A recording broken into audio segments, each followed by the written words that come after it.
Unidentified aerial phenomenon. Who are they? Where are they from? And what is their intent? All questions that immediately come to mind with the mention of UFOs. A Pentagon report is detailing a dramatic increase in UFO sightings, more than 350 since 2021. Many of them are explained as being drones, birds, or weather events, but about half of them remain unexplained. There's a whole fleet of them. Look on the ASA. Oh my gosh. They're all going against the wind. The wind's 120 knots from the west. Look at that thing, dude. This video taken by the Navy showing what he describes as pyramid-shaped UFOs flying over the USS Russell off the San Diego coast in July of 2019. The Pentagon has since confirmed that the video is authentic. Headline edition, July 8, 1947. The Army Air Forces has announced that a flying disc has been found and is now in the possession of the Army. Army officers say the missile, found sometime last week, has been inspected at Roswell, New Mexico, and sent to Wright Field, Ohio, for further inspection. Late this afternoon, a bulletin from New Mexico suggested that the widely publicized mystery of the flying saucers may soon be solved. Army Air Force officers reported that one of the strange discs had been found and inspected sometime last week.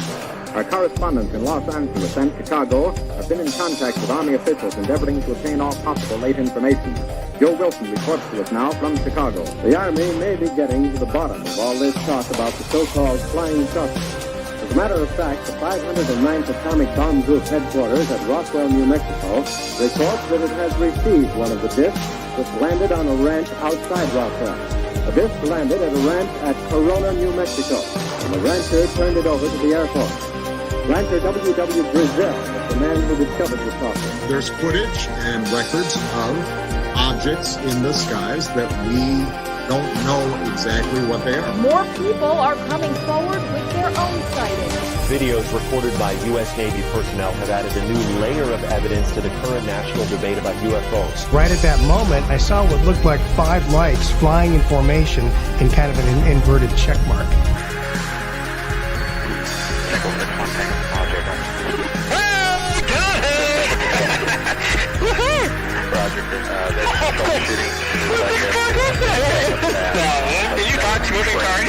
The NASA independent study team did not find any evidence that UAP have an extraterrestrial origin. We don't know what these UAP are. The mysterious flying objects are still a mystery. NASA will continue investigating them and has appointed a director of UAP research. Technology that we faced was far superior than anything that we had.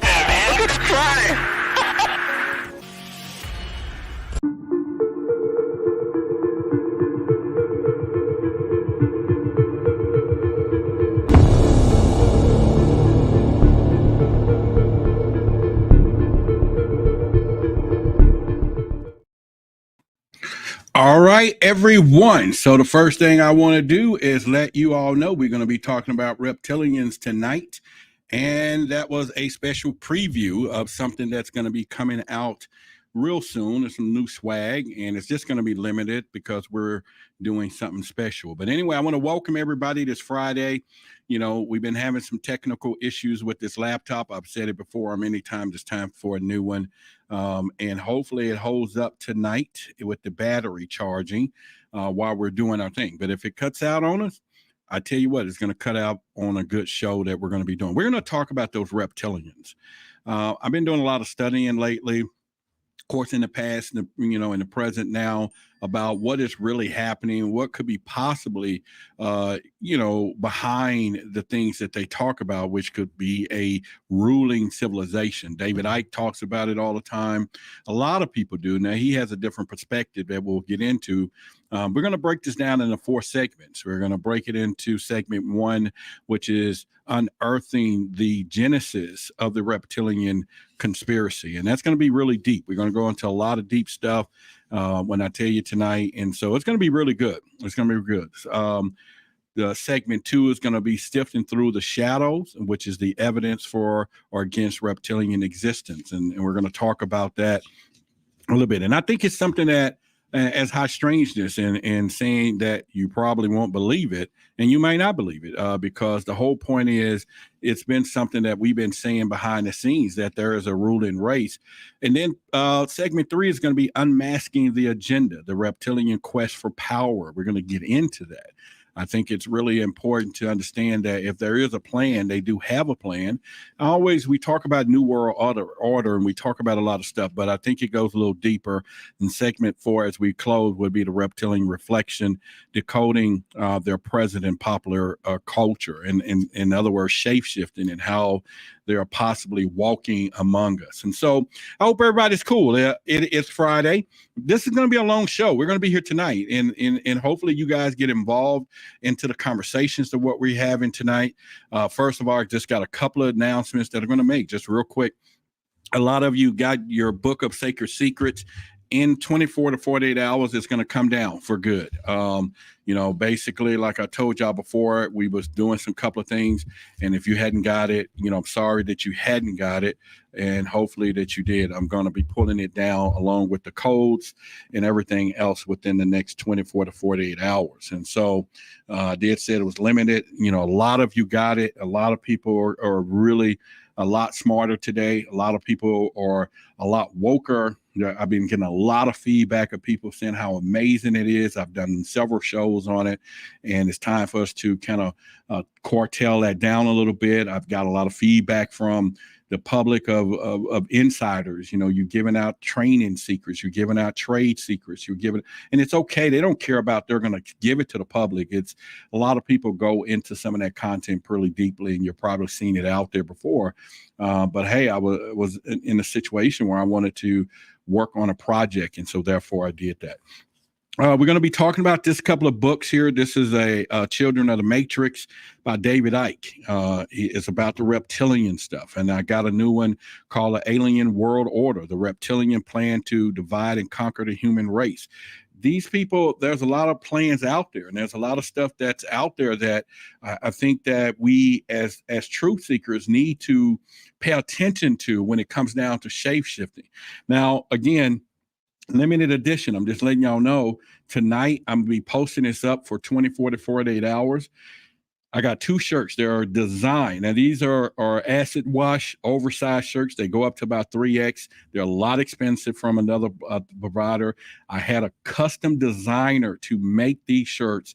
Charge me out the wazoo, but I think they're perfect. It's shape-shifting, as you can see the reptilian in the face. And yeah, if you can recognize who that is, then it'll be good. And that'll be the male side of things. And for you females, or vice versa, these are 2 different colors.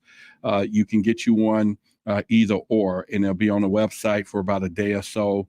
They're going to be about $45 because they're custom. The shirts are oversized. They're acid wash, vintage acid wash, and all that. But it's going to go with the theme. It's a whole new brand of clothing line that we have coming out. I just want to debut that. And then probably, if I do it tonight, then I may do a cash app side and get you some free shipping. And probably not. I'll probably put it on the website, but it's not going to stay up there long. I'm just trying to get about 10 people, maybe a few of you will take your pictures in it, and then we will go on from there. So I'll bring it up again later, but there's cool. So if you like them, let me know. Put it in the chat, and pretty much from there. And so I am pretty cool. So let's get down into this. Oh, hopefully you all are getting ready for the Conscious Awards. You're going to be there. We got 2 weeks. I'm excited, and pretty much for the update, my knee is doing perfectly good today. I got some news from the doctor that I'll be needing knee replacement, but they pulled all this fluid out of my knee yesterday, and changed everything. The pain and all of that stuff. Was just and as soon as they finished, and I was able to just get up and walk, and I limped in there, knee braces and all. But it'll be on down the road. Could be a few years, depends on the treatment that I do and all that. But it's still preventable, maybe a little rough, but we're going to do that. So as we get into segment 1, unearthing the genesis of the reptilian conspiracy. Now, my first question to begin is, have you ever felt like something wasn't quite right in the world? I know a lot of you have, and your spider senses is not incorrect. And for example, it's like there's some hidden manipulation of events from the shadows, Or what if I told you there's a lot of people that believe those shadows are inhabited by an ancient race of shape-shifting reptilian beings. And tonight we're going to delve into it, and we're going to go into this chilling conspiracy theory. We're going to trace some of the roots through history and mythology. And what you're about to hear tonight is going to be really detailed, really long. You may not believe it. So let's sit down. It's Freaky Friday. Let's go into this stuff. But like I said, make sure you get your Conscious Award ticket. If you get a ticket, you can actually, I think they're like $10, and some, people are winning free tickets, and you can get to the award shows for both days. All you need to do is get your way to Miami and you down in there. So we're going to start with the ancient myth and legends, what we call the seeds of conspiracy, because it all starts with ancient times. And I'll be first to tell you, as I started to look into the reptilian conspiracy, as I've been studying symbols and everything else, and get into David Icke, who says that the Illuminati is actually the reptilians. He goes into his book. I actually got the DVD that I bought off eBay of him in a Corrado Mutua or whatever. And this dude goes deep into a lot of the folklore. It's hours long, and I've been watching it, and it's just so freaking interesting. But we're going to start with the myth, the serpent in the garden, because this is more of the biblical serpent metaphor for the reptilian decipher, because a lot of people begin with religious aspect of this. And basically what it is you're talking about the biblical story of Adam and Eve. It goes back to, they paint the serpent as the cunning deceiver. If you remember, he made supposedly the serpent con Eve into biting everything, and which is the woman, right? And then all of a sudden, we have what we have today because of that serpent, but tempting humanity with a forbidden knowledge and leading into the expulsion from paradise. So by us biting into that apple, we got kicked out of paradise. And what would the world would have been like? What would the true story of the world would have been like? Would have been we didn't need no money? Would food be free? Would, a lot of stuff be free? I know my stuff wouldn't be free, but would it be free? Who knows? But they're just saying that this is something that's supposedly happening when we look at the ancient myth of reptilians. Now, another part is this: could this serpent be a symbolic representation of the reptilian entity? We're talking about the Bible. So think about it right now. You were raised, I'm raised with Christianity. So we all were raised with Adam and Eve. Of course, we all came from Adam and Eve. We know that's a freaking myth. I hope nobody's believing that today. Now, there may have been several Adam and Eves. There are several sections of people that built this culture at some point, but we all didn't come from two people. And now all of a sudden it's 5 billion people, and we were still walking around with our hands and legs and feet all intact, right? That's just not going down. So, but other than that, I'm saying when you think about the reptilian entities manipulating human events from the very beginning. So was that story a made up story? Was it made up and that was just their way? But, we always hear the devil's greatest weaponry was to hide in plain sight or to fool everybody that he didn't exist. And we'll get into that a little later. But in the concept of the original sin rooted in the reptilian plot to corrupt humanity and steer us away from our true potential. Now, I say this to say, now that I study symbols and I study a lot of the secret societies, it makes no doubt that these things, the occult is kind of like hidden information. And they use this information to rule, okay? And when you think about hidden information to rule humanity, then it goes all the way back. Because when I started studying symbols, all of them led back to the aliens. It all led back to some ancient civilization, some ancient teaching that was put together how to control or manipulate or guide the human race. So it was all there. And so share with me in the chat, what do you think about the reptilians when we get down to this?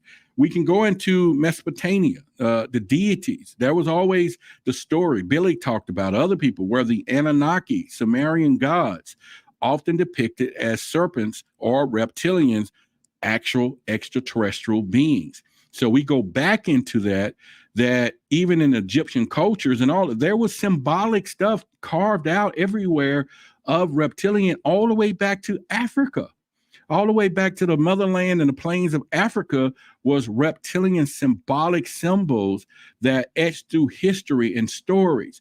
So that also make you wonder, is there any other species out there? Of course, we know they are, but how is this particular species? Now we think today that they're hidden beneath the earth.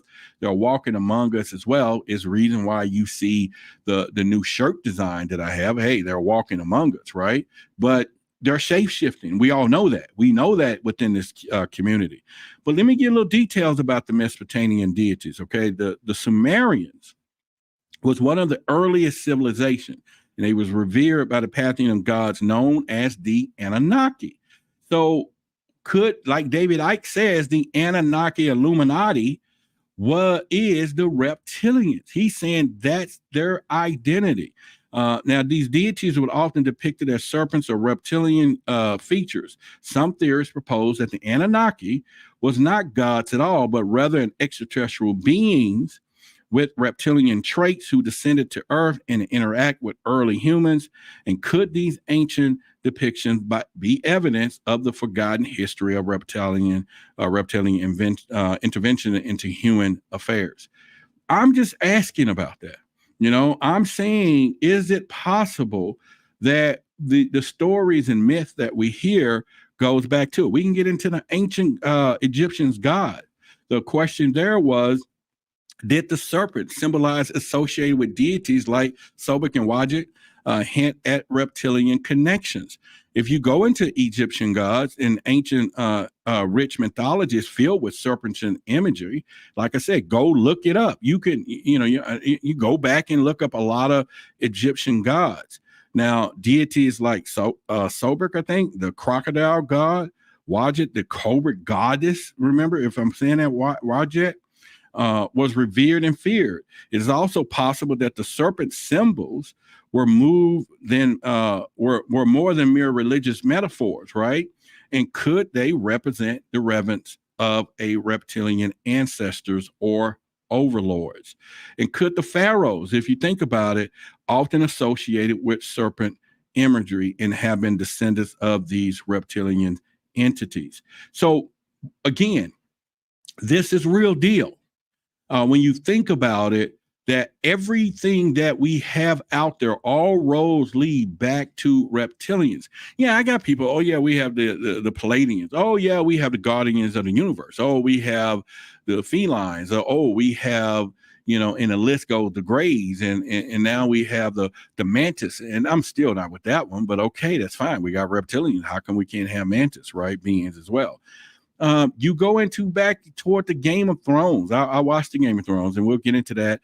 They had depictions of dragons and reptilians and reptiles and symbols throughout that entire show, which is one of the best things I can say when it comes down to that. But the dragon lore, the pervasive legends of dragons across culture point to a shared memory of reptilian entities. That's a question for you to ponder on.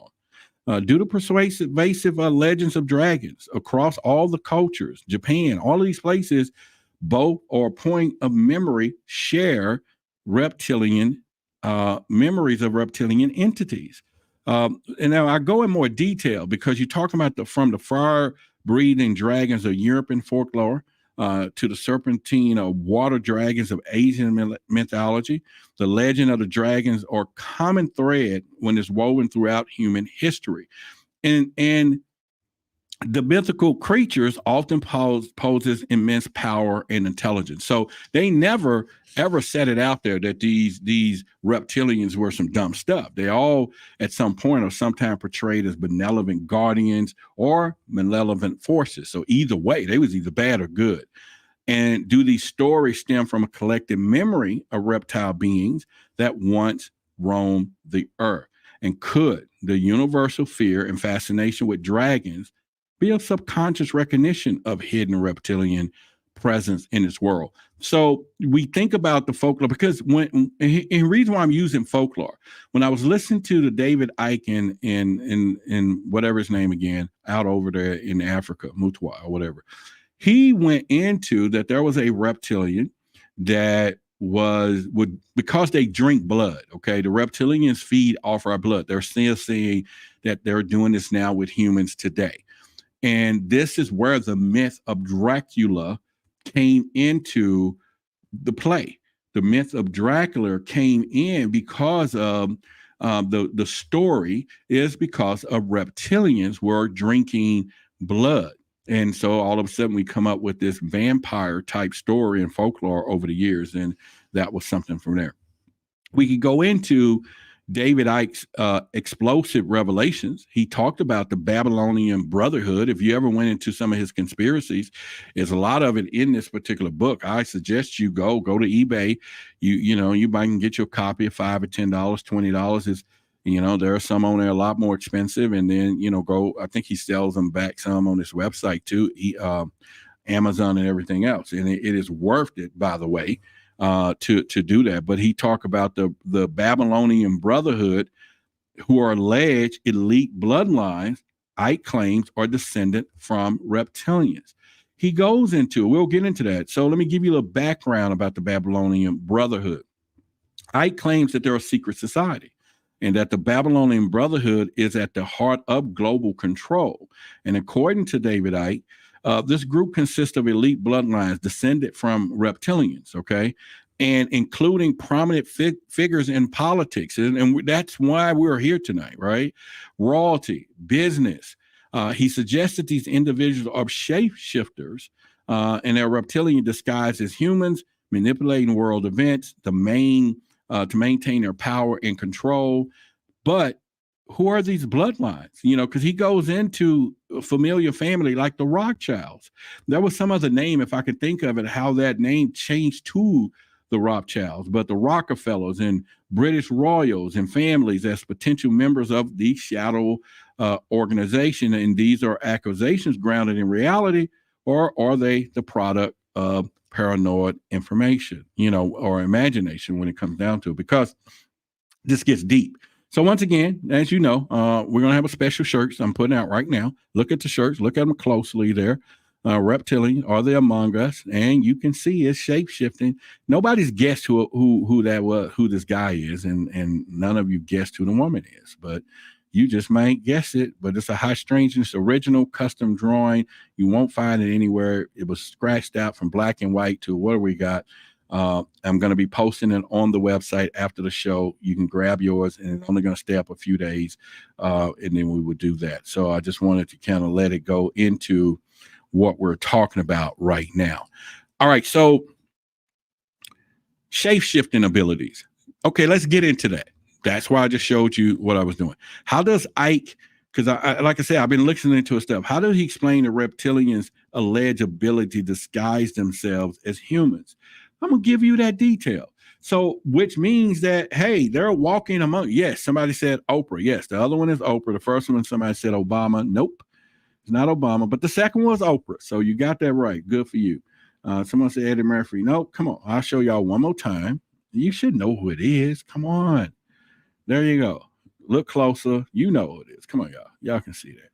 All right. And Obama would have had gray hair if it was him. Just hint, hint. Okay. He would have had gray hair and hint, hint. And that's what it would have been. So me and the Moon says she shapeshift all the time. I believe it. I talk to Selena a lot.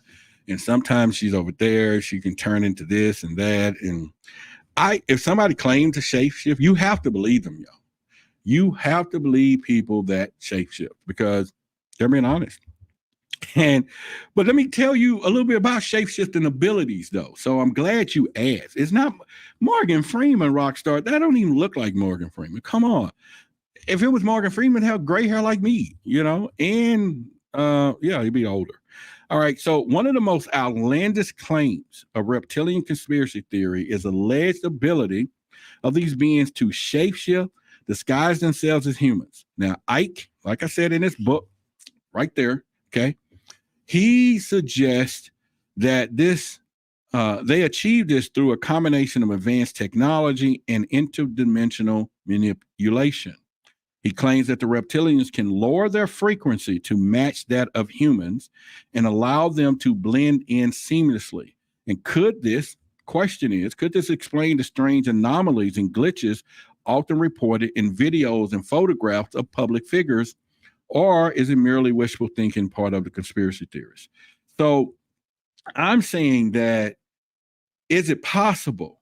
Okay. Is it possible? So he talks about lowering frequency. Now, I've heard many stories as a UFO investigator of people that have, the reptilians walk through the wall. It is a vibrational thing, and that they can hide in plain sight. We can't see them.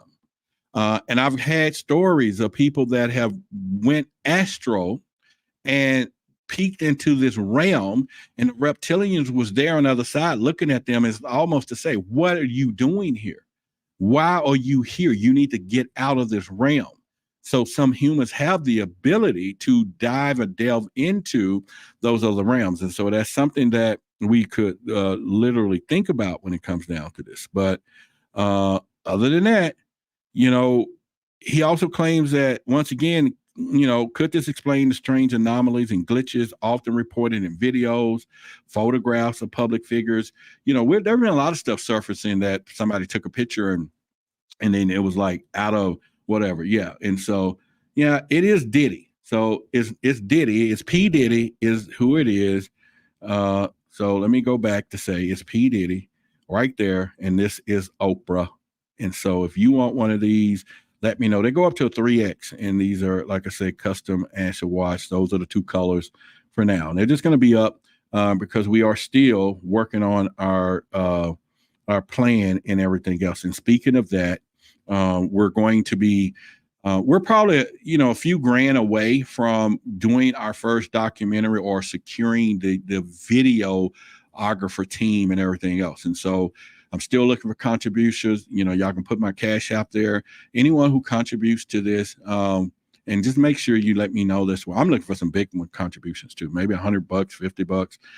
But, I'll give you a shout out in the credits of that documentary of, helping. Now, if you want to be somebody who's putting in on it and get some ownership or royalties or something, we're about at the tail end of that a little bit. So if you have it in your heart, it's several months away, but I have to secure the stuff now. So I'm looking for our help to do that. So this is why I was doing the Book of Secrets, other little stuff, raising funds.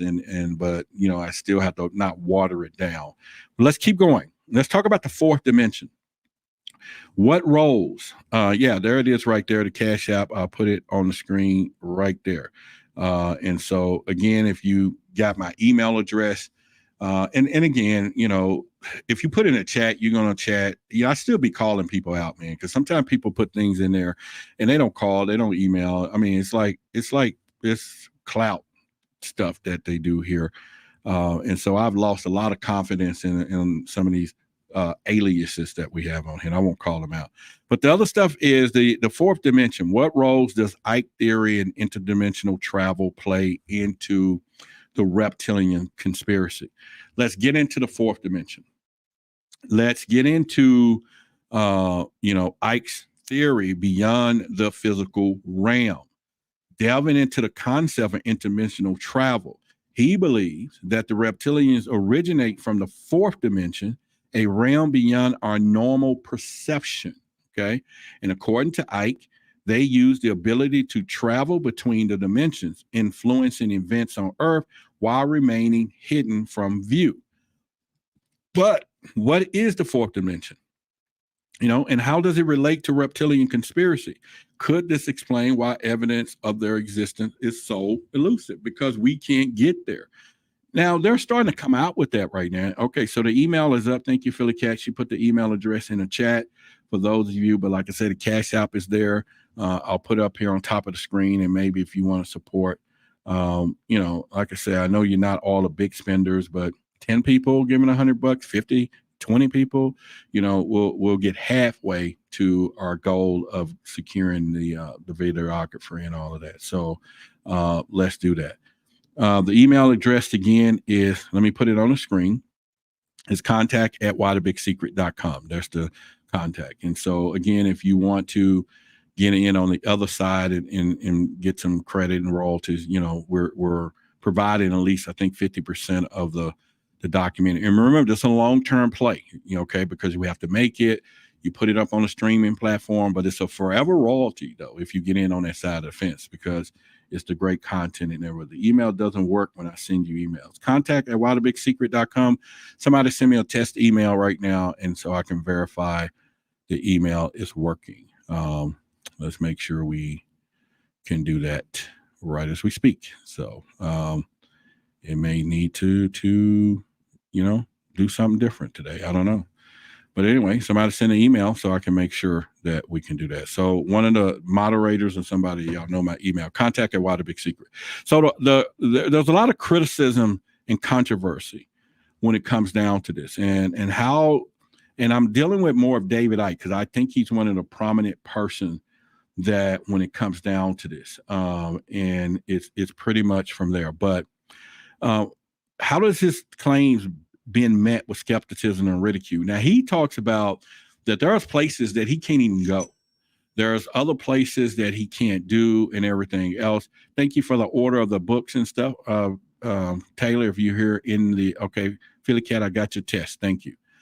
Someone just ordered the Tyler, if you in here tonight, just put in the chat. We'll give you a shout out or whatever. So the point I'm trying to make is that, he says that he can't even do a lot of things because of the fact of he done told too much. Like I think there's certain parts of the country where he is he can't even go because he done exposed the truth. And so I'm into now the second book that I just got from eBay. It's called The Alien World Order, The Reptilian Plan. And so this is from Lynn Caston. Go into some deep stuff, man. They go into some deep stuff. I still like the conspiracy part of David Icke, so I'm learning a lot of his stuff, Jordan Maxwell, and a lot of those things, and so I'm doing that. The store there is merch, where if you can get some merchandise, the shirts won't be up until after the show. I'll put them up there so you can order them. It's going to take, maybe a week or two, because I have to order those special shirts, and then once I get them in, I'll print from there. It's not the ones that I can keep in stock down the street from everything else. But Icke's theories have been met with widespread skepticism and ridicule from the mainstream media and scientific community. He has been accused of promoting atheism, spreading misinformation, and preying on vulnerable individuals. Now, I don't know how they would consider the critics saying that, argue that his claims are outlandish and not to be taken seriously, because he goes deep into this stuff, but yet there are stories and countless of stories. If y'all know Michael J. Carter, friend of mine, dear friend of mine, he's the pastor, and that's one of his stories. He had an encounter with a reptilian. And do I believe him? Absolutely. There's a lot of people. You have Anthony from Canadian Awareness. He's the authentic reptilian Chandler. So if you ever reach out there, you can kind of do that. While others suggest that David Icke may be suffering from mental illness, in which, hell no. That dude is so freaking intelligent.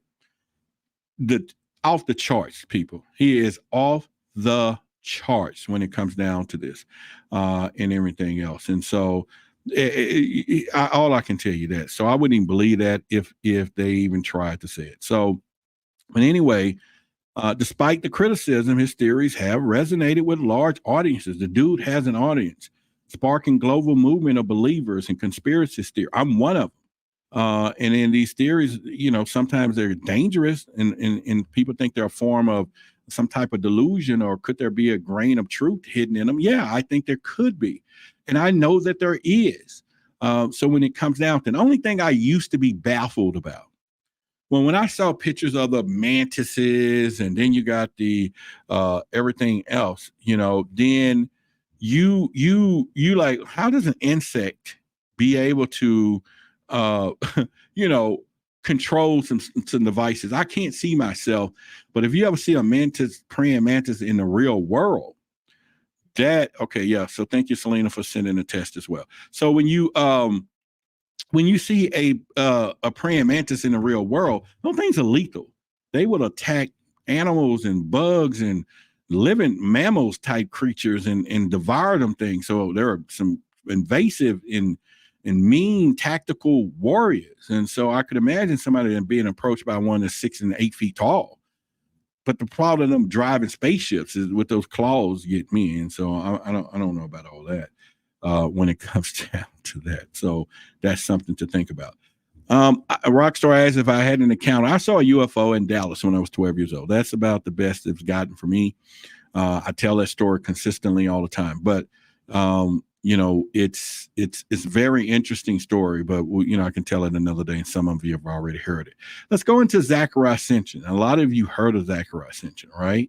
And basically, Zachariah Sitchin, Sitchin's interpretation of Sumerian text tied into reptilians. So if you ever got his books, Zachariah Sitchin, and just keep coming. We got a long show about this tonight. I'm going to give you more reptilian stuff tonight than you have ever got on anybody else's show.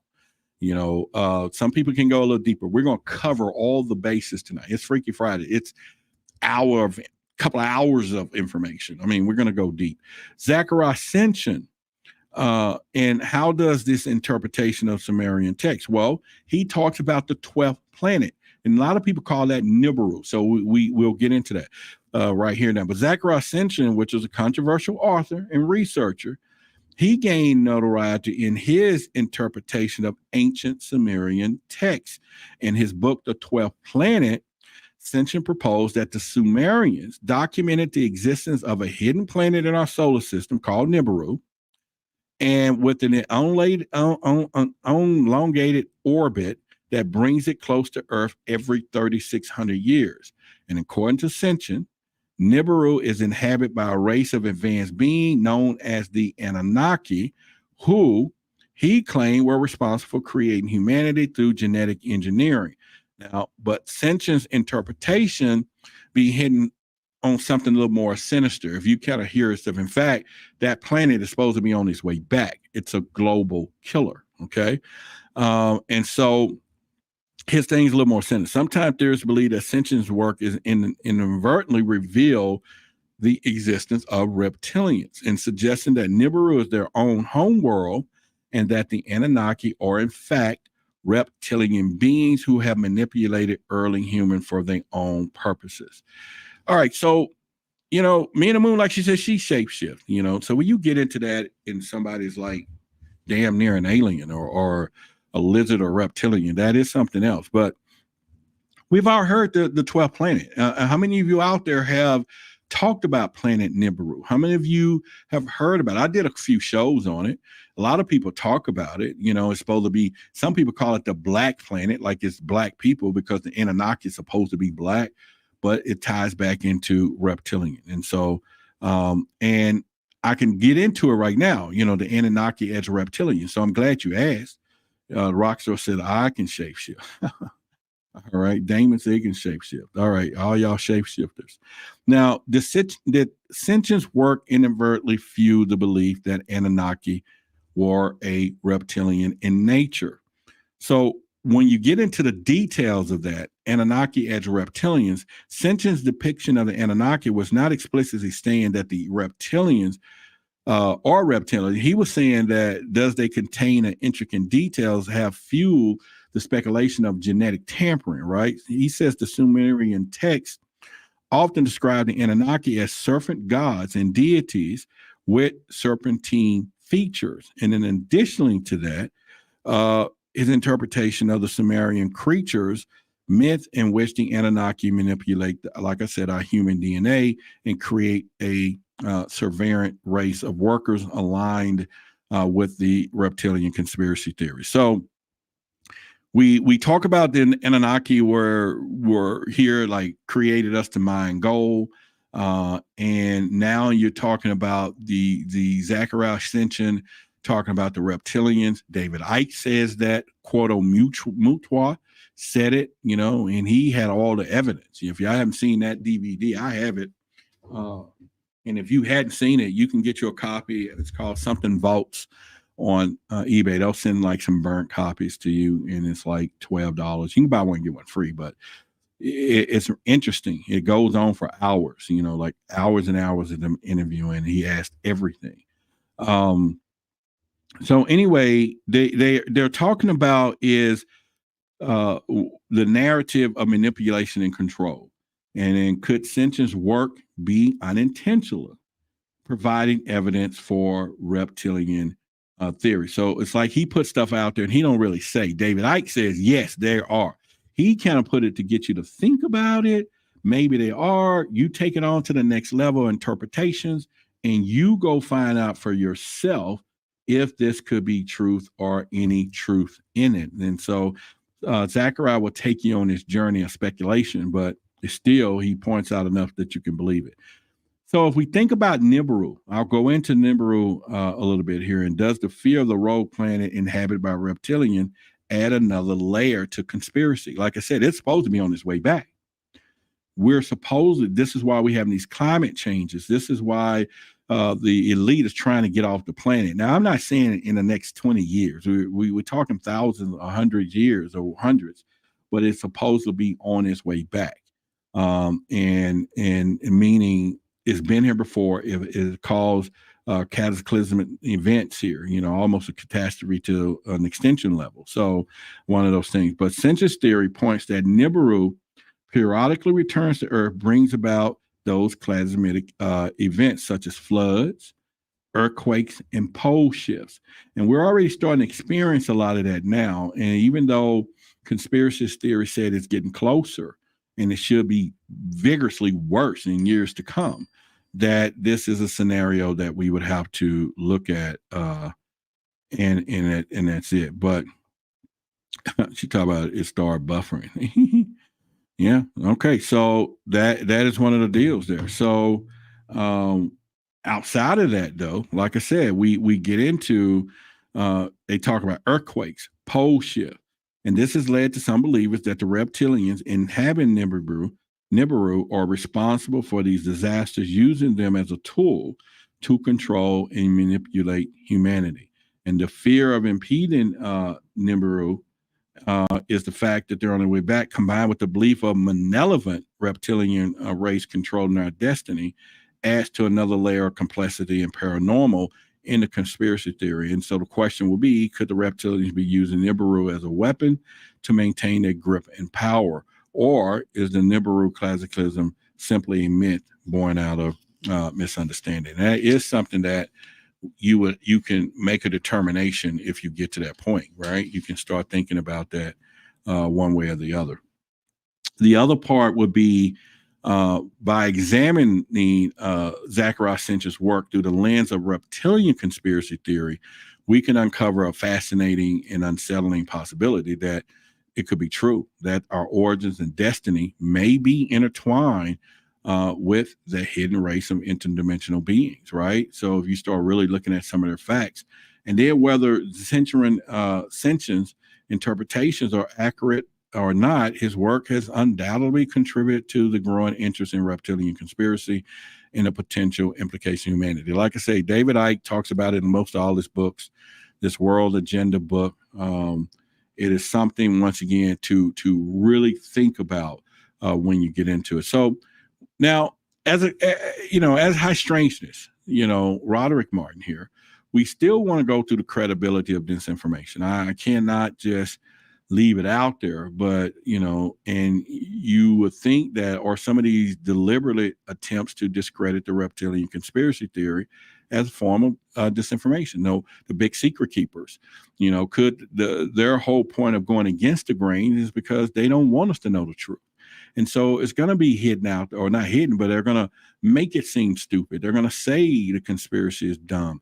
And they use a lot of tactics. So is it possible that there are deliberate attempts to discredit reptilian conspiracy? We've seen it all, how quickly mainstream media, skeptics, and how they dismiss the ridicule, the ideal, they just dismiss it like it ain't nothing. And you're talking the Vatican and all these places, and we still hear the Rohr family and all of these people are supposedly to be part of that. So is it simply a healthy skepticism at work where, we're just being manipulated and playing along like flutes and stuff when it comes down to this? Or could it be calculated strategy to keep the masses ignorant of the hidden truth? And this is why, I say it all the time, but,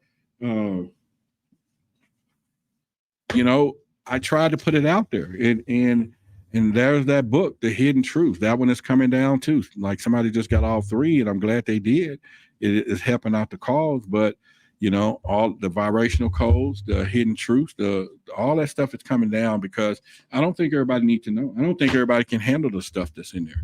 I got an email from a spectator, and she may be watching, but she told a story about the fact that some of us, Black people that are doing this and calling ourselves Black content creators is already putting a dark eye on the third eye because Black is a cover or whatever it was. And I'm not going to go into the whole detail, but we're selling these items and and people can't call and get a payment plan, and maybe that's the whole agenda, or maybe it's not. But there was some things that I think people should be able to express themselves and everything else. But I also know that I think some people don't realize that what goes into this. This is 35 pages of notes. It took me 3.5 hours to make this for the show tonight. And then hours of research prior to that, of days and reading to even put the ideal and concept together to go through this in segment basis. And so we doing this, and it's not somebody paying me for the job, right? If it wasn't for you all, the audience and contributions, I've been gone a long time ago, and so I'm very blessed with the people that have supported, whether, somebody did it this month, last month, and I know everybody can't do it all the time, but through a collective of consciousness of people supporting, we're pretty good. And then, like I said, we're probably at our greatest time of being self-sufficient in the next 90 days or less, or really less. Conscious Awards, my big book is going to be ready. Billy Carson has done the forward on it. I got some great reviews from it. I'm going to do a book signing there. And this is a book of 2 years of research, 50 different books, notes. 2 years, and it's a real deal. But it's called The Unspeakable Truth. And it's how the UFO, fake history, Christianity have all robbed the African-American culture from the UFO revelation. And it's a lot of truth in that. But I cover all the ancient stuff. I unleash a lot of stuff, and that goes down to it. So some of the other tactics is, question is there simple, healthy skepticism at work, or could it be strategy? Now, are there powerful figures employing disinformation? Absolutely. The tactics control the narrative and suppress information that could be threaten their power. Why wouldn't they? All of them in power will waste no time of them making sure that they keep their power in force. They're going to make sure they do that. These reptilians is no joke when it comes down to this. And if any of you were in power and you had a family secret that will break your billionaire family back down to trash truck drivers, you going to protect the secret by all means. And I don't even care who said you wouldn't. I'll be a little levy, to somebody saying, Roderick, I'll give up the $1 billion secret in my family because it ain't about the money. We'll take the whole generations back to poverty. We'll give up all of the luxury lifestyle. Then they're going to knock you off. Your family's going to knock you off, unalive you because of the fact of what you're talking about. So these people will protect these secrets at all costs, especially if it's control and power. You make no belief, that's definitely the deal. But the other part of this, could the very act of mocking and dismissing the reptilian theory be a way to reinforce its status as a fringe belief, ensuring that it remains, from public awareness? It's kind of like consciousness. It's like I said, the devil's greatest secret was to trick people into believing that he don't exist. Why not? So we can talk about the power of suggestion. Could the widespread discussion of reptilians be a form of mass manipulation? Because this stuff goes deep. Could the widespread of discussions of reptilian, even in mocking or dismissing the tone, be form of, again, mass manipulation? Like some theories argue that consistently planting the seed of reptilian idea in public's mind is even a joke. It's a joke. Like, so when you think about David Icke, you think about some of these people, Cueto Mutro, you think about, there's a lot of people that goes into that, right? But once again, is it, the question would be then to, does they argue that is it a consistent of planting that seed? And I use that again. And so is it possible that more we hear about the reptilians, think about this, the more normalized the idea become, making it easier for them to operate in the shadows. See, you would think we think that's counterproductive, but it's the same thing that the government is doing with UFOs today. I believe this, what I'm about to say to you. See, we're hearing this disclosure. They're disseminating the information. They are saying to the public UFOs exist. They're saying we're going to have these offices. They're saying we need to investigate it. Once they start doing that without even showing evidence, they begin to lower the threshold, that the desire, the quest, the taste, the whole point that people want the truth and knowledge, because it's now becoming a natural event, right? And now people just going to say, oh, that's a UFO, that's nothing, or they never done nothing, they never attacked us. Oh, that's a government plane or whatever. So the same theory. So could the reptilians say, okay, put it out there, put some of the information out there, and then let people hear about it? But at the same time, are they going to look at this as a myth? And then we can control the narrative. I got to make my hydrogen water. Y'all know I've been doing it. It's been really working too. So I'll make some while we're sitting here. So it's one of those narratives that we still have to look at and ask ourselves, is it, what's happening when it comes down to that? And so these people really, the plot is there, and so you're talking about hidden in plain sight, right? You talk about all those things. And so the question is, are we prepared for that stuff, right? All right, so I am making my hydrogen water. Usually I put it on the vibrational code. I did it all day for love and abundance and all that, and then you drink the water. So it works. All right, so could the very act of discussing the theory be playing into the hands of those who wish to control it? So for them saying, if y'all talking about it, we can keep it in the shadows. But then we talking about fear, because fear is something that sits out there like crazy. We know this, and people have fear of the scenario all the time. And so that's the other part. Fear is a powerful motivator. You know that, right? Pressure, make water run uphill. Any plumber will tell you that. And could the cloud our judgment? Yes, fear or cloud your judgment, and it'll make us more susceptible to the manipulation. So if they put a little fear in it and drive us to seek the comfort of simple explanations. So the question would be, does fear of the unknown make people more likely to believe in the conspiracy theories like the reptilian theory? So less we know, does the thought of being the unknown drive more people to fear what you don't know, right? And I could honestly say that there's some people out there I talk to, I know, that I don't know a lot of information about, and you don't fear them as in they're going to harm you. You just like, what the hell is this? What's going on? And maybe that's a bad analogy, but the fear of unknown, right? So this is why we get to know situations, people, things, and businesses or ideas or investments and things that you get in, because man, and the reason why a lot of people don't activate on certain issues because of fear of the unknown. So that lack of information could do that too. But does the fear of the unknown make us more likely to believe the conspiracy theories like reptilian theory? So does the opposite works for that? The fear of the unknown, do that allow us to go into the process of saying, hey, we're going to believe this because it's the fear of unknown? Or, the other part is the ideal of hidden power, like an enemy that's very powerful. Is it a way for us to cope with uncertainties and anxiety? Some people can get,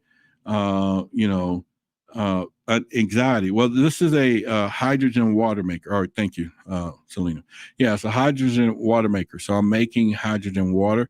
I got it on 10 minutes, and so it's doing a high level of hydrogen. And then when it's done, I would drink it, and then I'm gonna put the rest in a bottle and make it again. is putting hydrogen cells within your body. So it's really good. You can kind of look it up. And that's all I've been drinking over the last week or so. So that's been pretty helpful there as well. So once again, could we think about it by instilling fear into the population?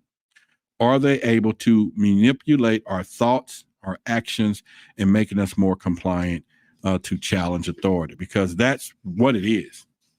A lot of people won't challenge authority. Now, you got those rebels. You got some things and people and situations that you can't tell them shit, or sugar, honey, iced tea, and that rebellious stuff, get them all knocked off and booted in the head and missing and hugged and holes dug and all kind of stuff. But, you know, we've seen it, you know, that rebellion, how we got 400 years of slavery when the first slave got off and said, I ain't picking nothing. And they put them whips on them. And then the second one said, okay, don't hit me, and sold all of us out. And now we're doing this thing. So a lot of this stuff, retribution from the fear and the fear of all of that keeps people in check, right? Period. I was watching Gladiator, and the girl said, they need to love you, the mob. She said, no, they need to fear me. I was like, no, they need to fear me. They don't need to love me, fear me. Thank you for the support, Maya. And I will definitely put you down on the list of people to thank you for the documentary and everything else. And so, like I said, we are raising money there. If any of you decide that you want to, and I'm looking for some big spenders, $50, $100, whatever. We're about 2,000 away. And then I'll put down payment. I got the approval. I met with Billy this weekend and some stuff that, once I get it done, he's want to be one of the first buyers. And so we have the back end already done. So I'm looking for people that want, but if you're just contributing, I'll put you on the credits of it. It's going to be months away, but I have to secure everything now. If you want to be in on it, royalties and stuff, we're talking a bigger number of stuff. And we'll get several people on the ownership side, and it's long term, and it's part of that particular project. So I'll just let you know.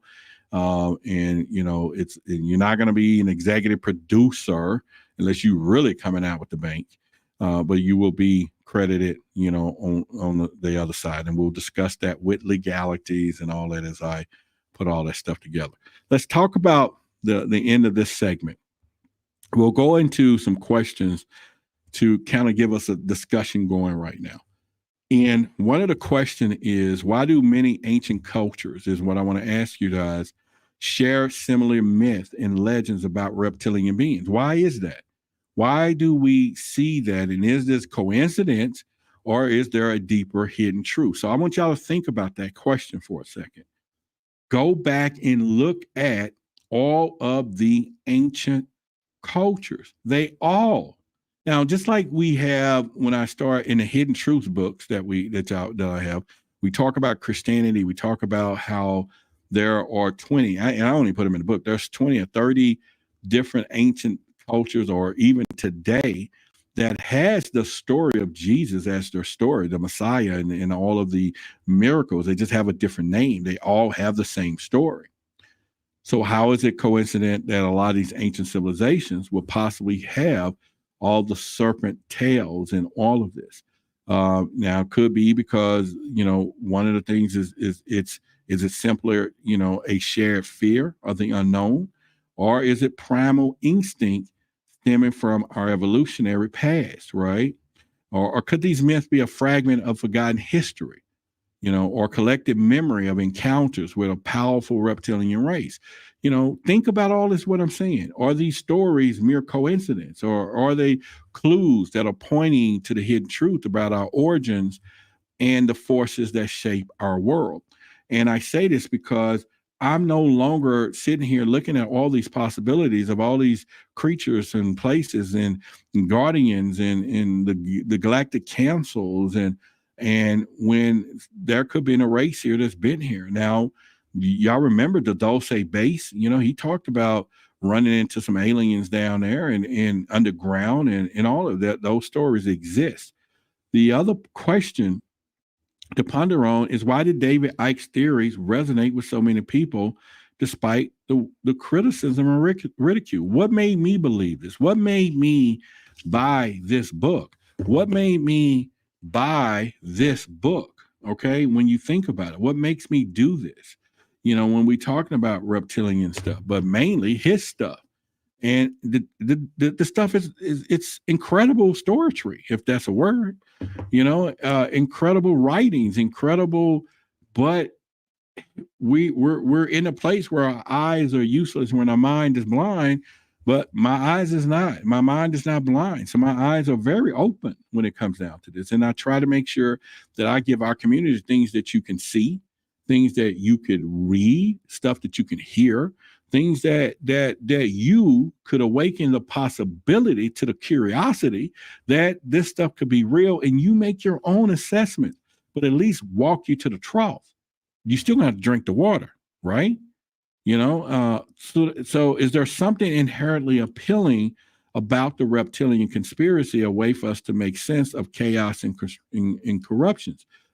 You know, David Icke has built a huge empire from the reptilian stuff. Jordan Maxwell hints on it a little bit. But like I say, all our ancient civilizations and cultures and artifacts all have remnants of some type of serpent type of entity or animal being that is significant in shaping the culture of all of these places. And so could that be, could Icke's theories that taps into a deeper intuition and a subconscious recognition of hidden reality defies the conventional explanation? I don't know if any of y'all saw the movie Adjustment Bureau. I was telling someone to watch it and you know, and to at least just gather the premises of the movie, right? And that there's higher forces and things that are manipulating. Now we talk about in the Matrix itself, we talk about that, you know, there are some hidden forces. And so this is not uncommon that we don't get that. But, you know, why wouldn't we do that? Why couldn't we not think that all of this is a simulation of some kind? Period. Okay, so it is something to think about. The other part is, why do reptilian conspiracy theories so often dismissed as outlandish and absurd or whatever? Could it be because we sitting here thinking that, oh man, just because there's some animals and reptilians, but in the meantime, let me go here. Let me put this. Let me drink this. What did y'all hear that? That's that hydrogen in here. So let me kill it and get the other one started.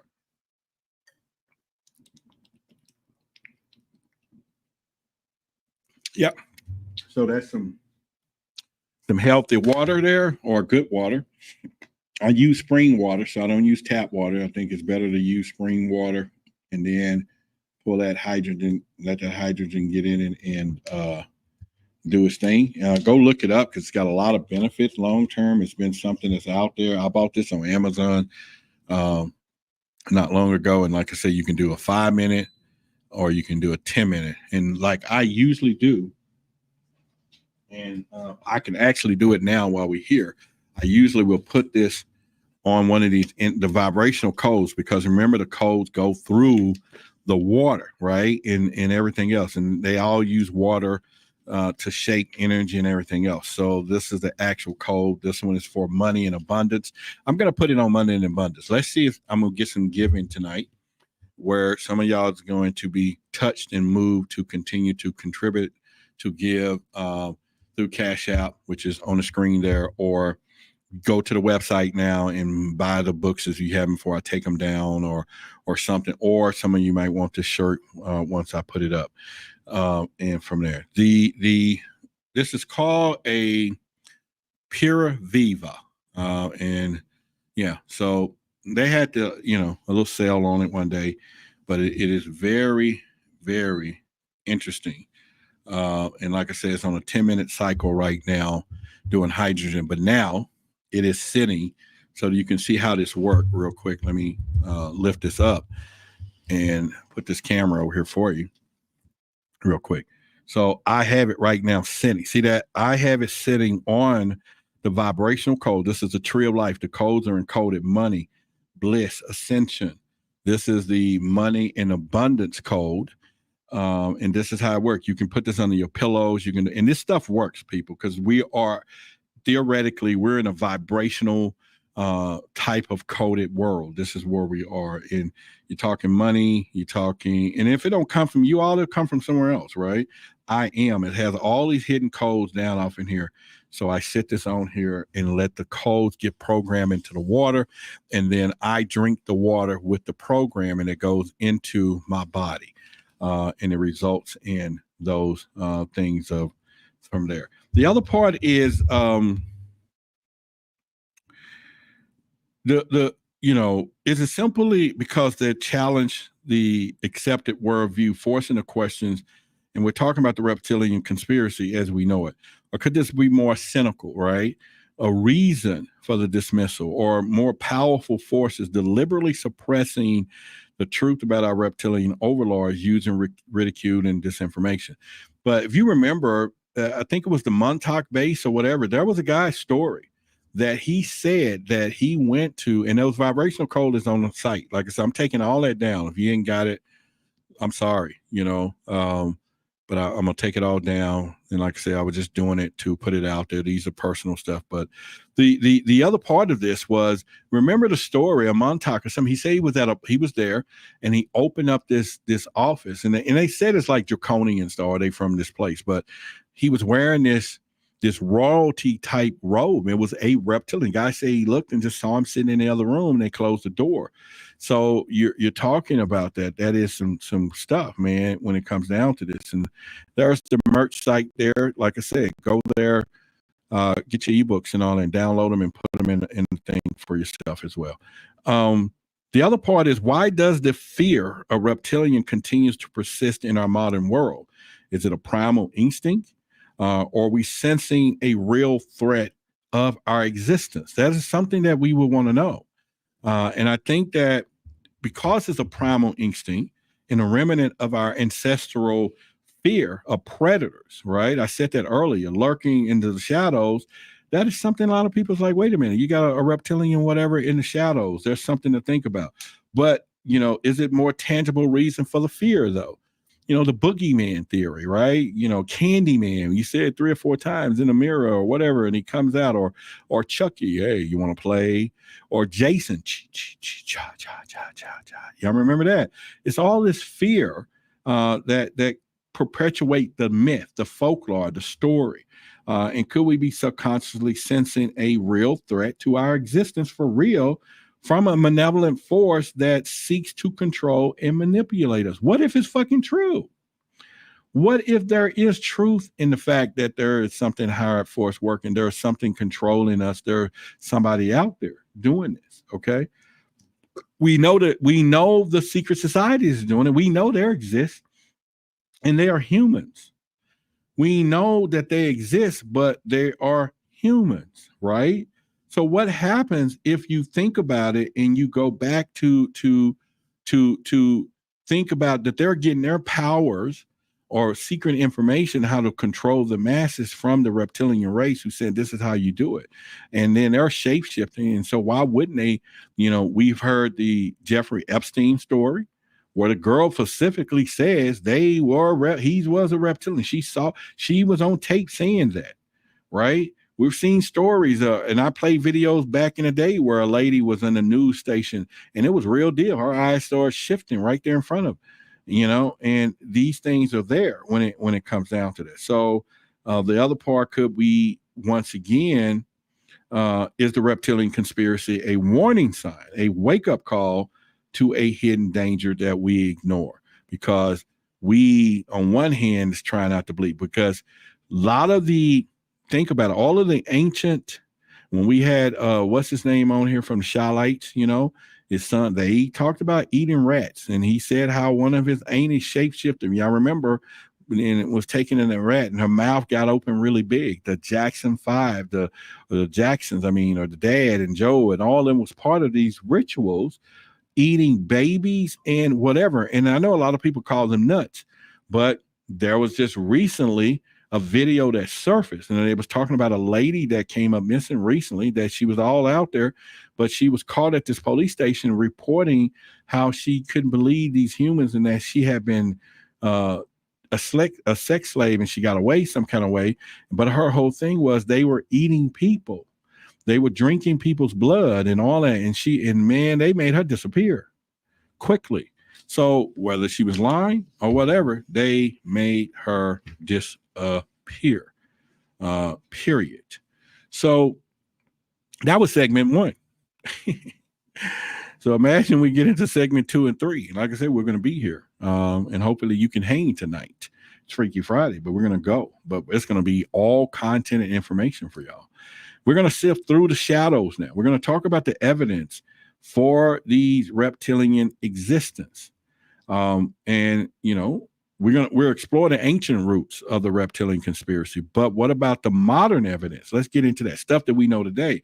Are they tangible clues that the point of existence of these shapeshifters begins? And tonight, in this particular segment, we're going to embark on a journey into the murky depths of the evidence and speculation, separating the fact from fiction as the hard questions. And so with that being said, I'm going to put this on screen. I have some shape-shifting shirts, acid wash oversized shirt. They go up to 3X. We got one with the woman on it, and we have one for the men. Those are the 2 colors. I order them from a out-of-town source. They'll be shipped in. I will put these on a website for 2 days. I just want to do what I call a quick release. They'll be there, and you know, you'll see the price there because there's a high quality, different kind of shirts. It'll be a little more expensive than the others, but this was custom drawn. It's got the High Strangeness logo. This is our corporate trademark line that is now official. And so I'm going to be pulling out some real good conspiracy stuff, and nobody's got a shirts out there like that. Nobody have designs like this because they're custom drawn, and I can show you the drawings, the every step of making it. And then the guy colored them and everything. And I have all rights and ownerships to it. And it is our stuff, people. It is our stuff. And it's real cool. I think it's one of those things. Okay. So segment 1, I'm in. You're going to have a show for me to watch when I watch it. Yes. So that was segment 1. Let's get into segment 2. Shifting through the shadows, the evidence against reptilian existence. We will talk about eyewitness accounts of these strange occurrences. I think this is beneficial for us to do that. We'll go into what people talk about, the lizard man or the escape of the swamp or whatever. And you think about it, what do these make of these numerous sightings of reptilian creatures? This was way back in, I think it was the South Carolina in 1980. You can go Google it and look this up. So the story goes in 1980s, there was a rural community of Bishopville, South Carolina, was gripped by a wave of sightings of a mysterious creature described as a 7-foot-tall reptilian humanoid with glowing red eyes, and then they called him the Lizard Man. And it came to be known and was reported seen lurking in the scalp of Orr Swamp. Now, I remember when I was growing up, they even made a movie called A Swamp Thing. If you think about it, remember, if anybody young enough or old enough to remember, he was living in a swamp, but he looked just like a reptilian, right? So they actually did that. So y'all can see my water is ready. When I put it up to the mic and I open it, you're going to hear the hydrant go psh, because it puts it into that water. Okay, it's in there now, but it's with the love and abundance code in it. So I'm drinking it, and I hope that it reaches you and whoever else to do. I'm going to put our cash out back up on the screen. Like I said, you know, we're looking for some big donors, you know, some people that really, and I call it big, you know, $50, $100 or whatever. And I think after a few months, we won't have to do it no more. I'll make some big other announcements as well. So I'm excited, but I want to thank each and every one of you for getting me where we are today, and you're going to be proud. So anyway, it was a 7-foot-tall reptilian. It's up there on the screen if you want to do. Humanoid with glowing eyes. And like I said, it also, they talked about it was in a swamp damaging cars and terrorizing residents. And despite the numerous eyewitness account and even the alleged physical evidence, the creature's existence remained unconfirmed. And are these the sightings results of mass hysteria? That's your question. Hoaxes or genuine encounters with cryptids?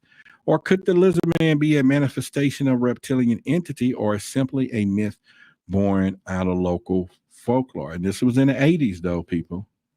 This was in the 80s. And so I think it's something that you could look at it. Tina said, I saw a post on Twitter X that teacher explained his experience of having a reptilian kid. Don't remember if the kid was a hybrid or full. Well, you know, we remember the movie V, so all of that stuff. Next, we can talk about celebrity sightings. Are there credible reports of public figures exhibiting reptilian traits or under transformation or transformation during speeches and interviews?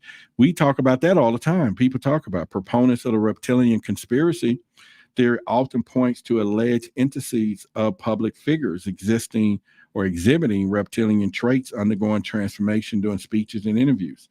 Remember, there was something out there one time that they were showing that the guy was being security for one of the presidents, and they were speaking, but when you turned, his thing kept malfunctioning.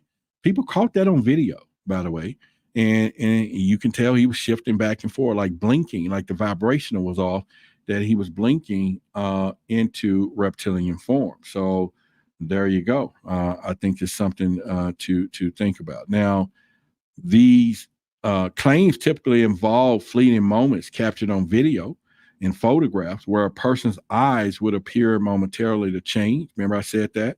To a vertical slit, or their skin seems to take a scaling texture. While these instances can be explained as visual anomalies, lighting tricks, or even digital manipulation, conspiracy theories argue that they are a glimpse into the true reptilian nature of things. And so are these sightings genuine evidence of shape-shifting reptilians, or are they simple the product of overactive imaginations or confirmation biases?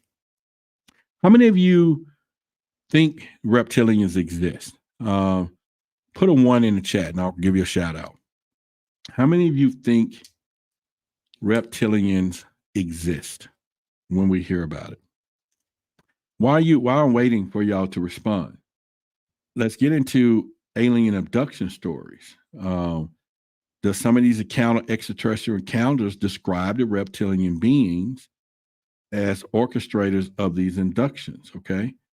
Carrie says 1. She does. Northern Power says, I don't know. Rubber Raylet says 1. Low Key says 1. So is that it? Some accounts of alien abductions describes the encounters of reptilian being who they said was orchestrating some of these experiences. Some of these reptilians are also depicted as what they call cold, calculating, possessing advanced technology, using abductees for experiments, hybridization. People talk about that all the time. And could these stories be the result of trauma, false information, or even government disinformation? Or are these genuine encounters with interdimensional beings who have vested interest in humanity? Natural Healing says 1 as well. Yes, they is what God says and do. Okay. She said they exist. Tina says 0.5, meaning maybe. All right. So, maybe me and the moon, I went to sleep.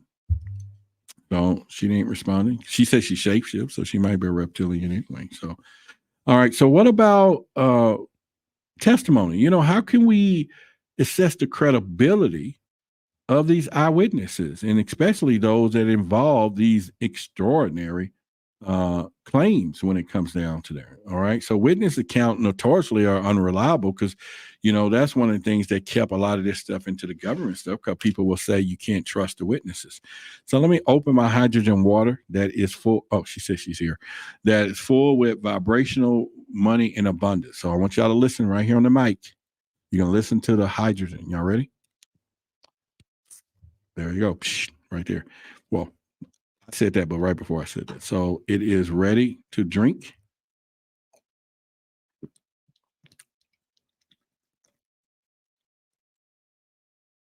And voila. I had just drank my hydrogen. So keep it flow. And the money code was there. So hopefully you understood that and you knew to do it. We will continue on with the show. And like I said, we're just in segment 2. So we're going to do a lot of stuff tonight. And I'm excited about that right now. All right. So let's talk about the eyewitness. Like I said, they're notoriously unreliable. We know that. But I start believing it's time for us to trust the witnesses if we can. I remember talking to Robert Salas, and he's one of the Minutemen from the Mastrom Air Force Base when a UFO turned off our nuclear weapons. He was down off in the silo. And he says, Ryder, we got to start trusting the witnesses anyway. And he's like, let's do it. And we have to look at it. She said, what's the name of the brand of bottle? It is, once again, called, I got it on Amazon. It's called Pura Viva, Puriviva. Yeah. And so that's the one that I'm using. Yeah. So anyway, they talk about the factors like stress, fear, desire to be part of something bigger, we talked about that before. There is a lot of people out there that says, you know, I want to be abducted by an alien. How come they don't abduct me? And some people will come out with stories. Some people will come out with stories just to belong, or to say that they had an encounter for the intention that they can get. Because in most cases, they have figured it out that who's going to verify it? How are they going to know I'm lying? Now there's some other stuff. And like I said, get your book here. The David Icke stuff, you can get this on eBay. I went on eBay and get some cheap copies and stuff. Especially if you find like the Goodwills and all that, they do free shipping. They get free shipping from the government. And so they sell them cheap, and some of them will take a little long to get to you, but there are some good ones out there that get them out like within days. And I've had some waiting for 2 weeks, before they ship them and everything else. But we're talking about factors of fear and stress and desire to be into something bigger. And additionally, the human brain is prone to filling in the gaps and creating narratives that make sense of our experiences, even those narratives are not entirely accurate. I have to always break that down when people call and tell me about their UFOs or their aliens encounters, because there's a series of questions that I won't get into, but usually I can get into a roundabout way, whether they're, bending the light truth of sometimes or really speculating. And usually when we get stuff like when people report stuff and if you say, well, sample will be, how high up was it? Or was, I can see it. And, and I saw what color the ship was. And if any of you looked up in the sky and you saw a 747 or in basic one of them big old jets, it looks a little bit like a little pin drop sitting up there. You get some people that tell you they saw an alien driving it. I've had that to happen where, they saw the alien in the window. And I'm like, really? And I say it in a way to be like, really? And they be like, yeah, man, I can see his face, drive. You didn't see that. Yeah. Somebody said, so we download the 400 books. Yes, you can download that. And if you do, we've been doing our book club for the last 3 weeks. A lot of people is in here tonight in the book club. We've been having some great conversations on Tuesday night. Monica runs it. Ricky is there. Sandra is there. I'm there. So we on the screen on Zoom, and it's real intimate. We can talk. We ask a lot of questions, and sometimes we veer off into some of this alien and news stuff. We get really deep in there for a few hours on Tuesdays. It's all personal. It's 10 or 15 of us, and and it's really good. So if you go there and buy the downloads, it's on the website on the merch. You can go in. Then if anybody's doing it, I'll make sure that we get you into the email process that you can join the book club. You won't be disappointed on that. So I will tell you to go get that tonight too, because I do plan on pulling that down because, the book club stuff is full. Well, they can still buy it, but I don't promise them to get on the book club. But if I know anybody buy it tonight, then I'll see the email and send you or give it to Monica so that she'll put you into our email list. So that'll be a promise there. So I will tell you to go into it tonight and do that. What about photographic and evidence, glitches or anomalies when we want to talk about this, or some of the strange distortions or visual anomalies, when we talk about that? Because, we're in a digital age now when it comes down to the reptilians. Mars is in the book club as well.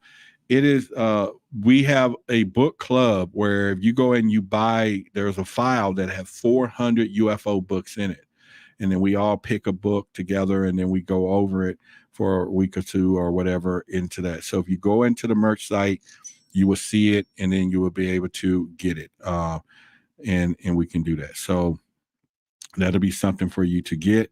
And pretty much y'all give a shout out to Feta Brown for supporting us tonight. Hopefully you in the room tonight, because you're probably this is probably one of the nicest orders we've gotten, shirts. She bought several shirts and books and stuff. And so thank you for supporting us and supporting what we're doing tonight. I really appreciate it. So yeah, that is really nice today for all the stuff that you got. I can't wait to get it out to you as quickly as I can. So kudos to you. I will say that. How about that?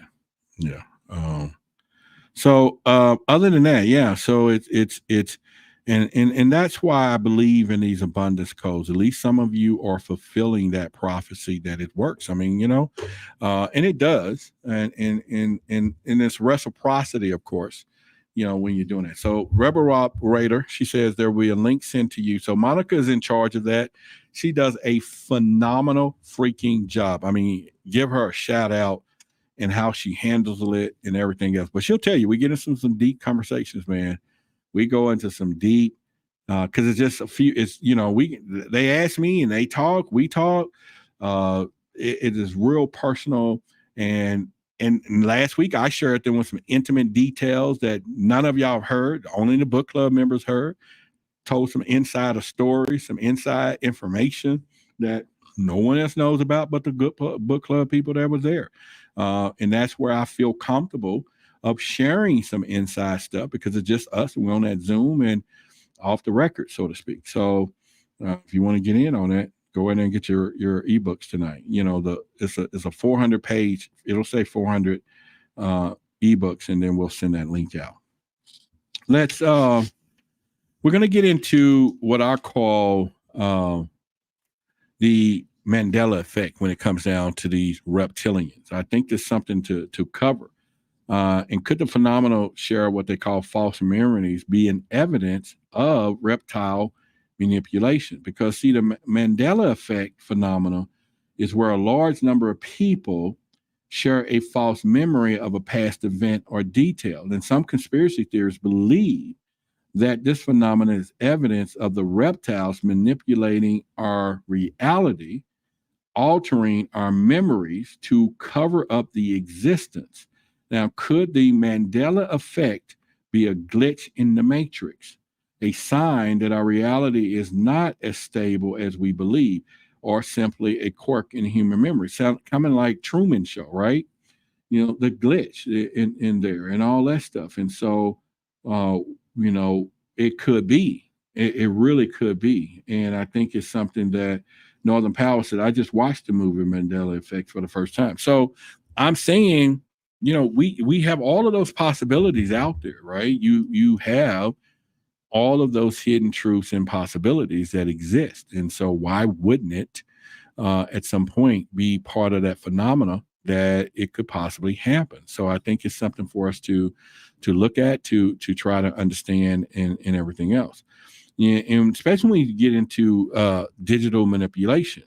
In an area where we got Photoshop. Y'all hear that, right? The little ching ching, that is just a beautiful freaking sound. So give a shout out to Carlos for getting the vibrational codes. And believe me when I say, yeah, we're going to end all of that soon. I just pray or, suggest that a lot of you have that stuff, because you're not going to find it anywhere else. And I guarantee you people's lives are being changed right as I speak for those people who are getting those stuff. So in the area of Photoshop, we talk about the deep fakes, AI, advanced video editing. So it's easier to manipulate images and videos, because we get that with MUFON when I was doing our reports, right? People will send these photos and all that, and they'll be like, it's some real stuff, but you can go right in there and eventually at some point you will know that it's fake, or Facebook put metadata into the photos, or they pull it off Facebook and send it to us, and then you can go pull it up. There's some software. It'll tell you this was put on Facebook, 3 years ago. And they'll say it just happened last night. And I don't ever break nobody's fantasy or tell them that I know it's fake. We just note it in the file. So when any of the other investigators sees it, we keep it to ourselves, and you just kind of like, okay, fine, they're doing this. And so, all right, give a shout out to Netta. I guess she's just getting here. She says, hi, Roderick. So those are things. But when you think about these raised questions about the authentic of some of these visual evidence to prove that reptilians exist. And we're going to get deeper in a minute in this, because I believe they're here. I believe that reptilians are underground, and the ones that shapeshift are above ground, but there are a society of them down on the ground, because you're talking about global warming. If there was a book I was reading, a Theological Prophecy, and what they said in the book was, reason why the aliens stay underground is because the surface area of Earth is so unpredictable. Although we're living in the lifetimes of 100 years, and they're living thousands of years. So what used to be a mountain, what used to be oceans or whatever, theoretically changes so much. And so it's like we say the theory of building our house on the sand. So they don't go for that. They don't go for the reptilians. So we're going to go where it's constant, and that's underground. Now, the stories of you go down there and there's some underground rivers, and we know that exists. Okay. We know groundwater, the aquifers and all that is underwater. So if you can imagine an aquifer running underwater, and you manage to build a dome around it, right? You build a dome around the aquifer. So now you got a water pond underground. So, all right. So we have a new book club member. So y'all give a shout out to Jamie. Man, you're going to enjoy it. You know what I'm saying? You're going to enjoy being part of the book club. You're going to enjoy the private talks that we have in private. I think it's real intimate. And if any of y'all been in the book club, and you just enjoy the team spirit of what we got going on there, put it in the chat, because I want people to really know a testimony. Give a testimonial of the book club and how we rolled and all that. So I know three or four of y'all's in here tonight. So yeah, I know Maya's here, Marla, Philly Cat. Yeah, there was a couple of them that are here, so that's good. But anyway, y'all give Jamie T a shout out if you're in the chat, and thank you for joining us with the book club and supporting the dream. Like I said, that love and abundance go well. Money and abundance and love and all that stuff, and so hopefully love is coming soon on that side of the fence, and abundance of it all. I'm claiming it now, right? Life is changing in a lot of stuff. And by the way, my weight is down some more. I did gain a couple of pounds back for not being able to work out because of the knee, and I was ticked off to the highest activity. But for y'all know, I used to be on metformin and all of that, and the doctors pulled me off metformin about a week and a half ago. So I'm no longer taking it. So I'm down with the blood pressure and something else. And if I keep the exercise and the regimens and the weight is coming down, then they're going to take me off all of that as long as I stay consistent and everything else. And so I'm excited about that from there as well. So we would do that. Becky says, hi, my Rod, what's going on? Yeah, so those are the good things. I still got a long journey. Hopefully, I'm 100 plus pounds next year. Got the swag, I'm swag now. I'm beautiful. I'm really beautiful now, and handsome, and lovable, and all of that stuff. I wish I can show y'all that fluid that came out of my knee, man. I have to email me a picture and put it up here on the screen, but y'all trip out. She said I just got the book. So is that you, Jamie T. Reverator? Is that your real name, Jane? Is it Jamie that just got the books? Otherwise, I thought that was a male name. I'm sorry, my bad. But was that you? That just got them, or was that something else? Maybe I'm off. But anyway, let me know if that was you, and if so, yeah, thank you for doing what you do. Yeah. Yeah. Let me put it here, but yeah. That's my wife's name. I'm Jerry. Okay. All right. So thank you. All right. So thank y'all for y'all give a shout out to Rebel Way. Thank you for being part of it. You won't be disappointed. I'll take your email, send it to Monica tonight or in the morning. She'll put you on the email list for the book club.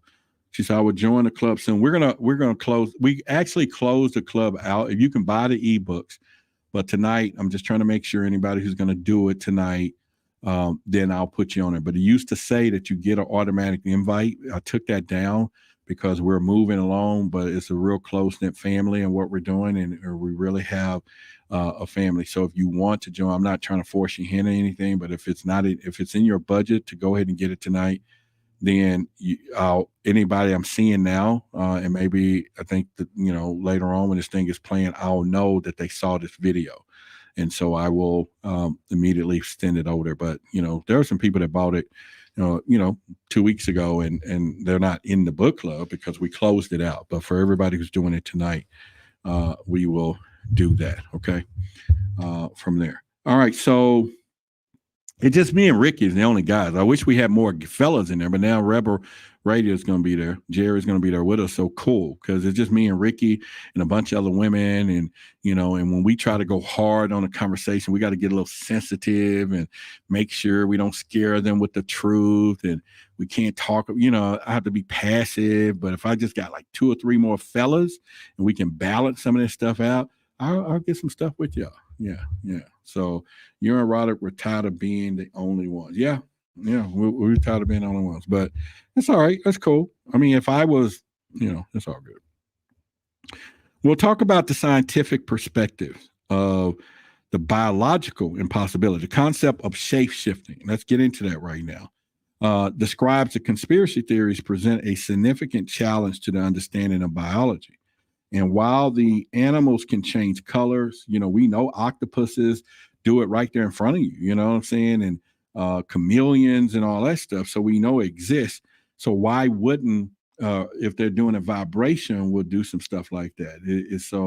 It's pretty cool when it gets down to that. So while some animals can change color or camouflage themselves, complete transformation from the human reptilian form would require a radical reconstruction of DNA and cellular mechanisms that is currently beyond our comprehension and could be undisclosed processes there. So, is there a burden of truth? Is there the absence of concrete information when it comes down to these reptilians? That's it. So somebody put in the chat, what is your most famous reptilian story? The last part of the show, we'll get in some of the movies that are out there. And what they were about, and some hidden gems part of the movie that you might have missed. And I wrote all that down for you. So, and that is in segment 4, and we're in 2 right now. So we got another couple of hours tonight. So, what I'm saying is, what do you think about all of that? If you really put the thoughts together, what do you think when it comes down to this and what we're doing? And so, the absence of concrete scientific evidence is a problem. This is why the scientific community is like, reptilians can't exist because they don't believe in it. Or does it place the burden of proof on a proposed for that? So we have to kind of look at it and say, okay, let's do this. Anyway, like I said, we're going to put the Cash App up. Okay. If any of you, I'd rather to put it on the website, I will do it later. But if any of you want this shirt, like I said, I'm hoping 10 of you. And first of all, let's do a poll right now. Tell me which one you would buy. The one with the guy on the front of the shirt, whether you're male or female, or would you buy Oprah? So that's Puff Daddy and Oprah is who it really was. All right. So let me know, would you buy the Puff Daddy, which is kind of a grayish there, and it's kind of a green. Both of them are acid wash, high quality shirts. It's not a Bella Canva. It's really high. They're a lot more expensive. But which one of these would you sport? Okay. I just want to know. I thought about putting an image on the back, and I had a little design on the front. And then I had another one that I will share with you all pretty soon that we would do. But anyway, let me know which one would you sport, the male one or this one. I just want to get a synopsis of Would you even wear it? Would any of you even wear it? How about that? Let me know. Who would want one? Who would want one if I made it available tonight? Who would go and buy it between now and the next day? Someone said second one. That doesn't help me because I'm flipping back and forth. So let me know if it's the male Puff Daddy or Oprah one. How about that? So yeah, let me know, Victoria, because it won't. I'm just flipping them back and forth, so I don't know first or second one that you see. But let me know specifically if you can. Somebody said both of them. Okay, all right. She said the female. All right. So there it is. That's the male one up there, and then the female is this one. And yeah, so that's a cool one. And so again, it's going to be limited print for right now. We'll probably throw it back up a little later. It goes up to 3X. Now, I can put it on a bigger 4 or 5, but it won't be the acid wash shirts. And maybe, and if that's something special that you want, then cash out me and put your size and telephone number, and then I will call you, and it'll be a different type of shirt because that particular brand and style only goes up to a 3X. And so, yeah, and I can't wear one myself because they don't make my size. I'm big for my age right now. I could just put it on this one though, just it's a Reebok shirt. Pull the Reebok off and do that. Somebody says we could look at the, like I said, the burden of proof is a different evidence on it. We can talk about psychological explanations. Could the reptilians be a manifestation of the phenomenon? Because all of this is headspace when you start talking about this. You're talking about the human mind. And man, I didn't get enough of y'all say y'all like the shirts. Somebody said both. Both are tight. Okay, cool. I appreciate it.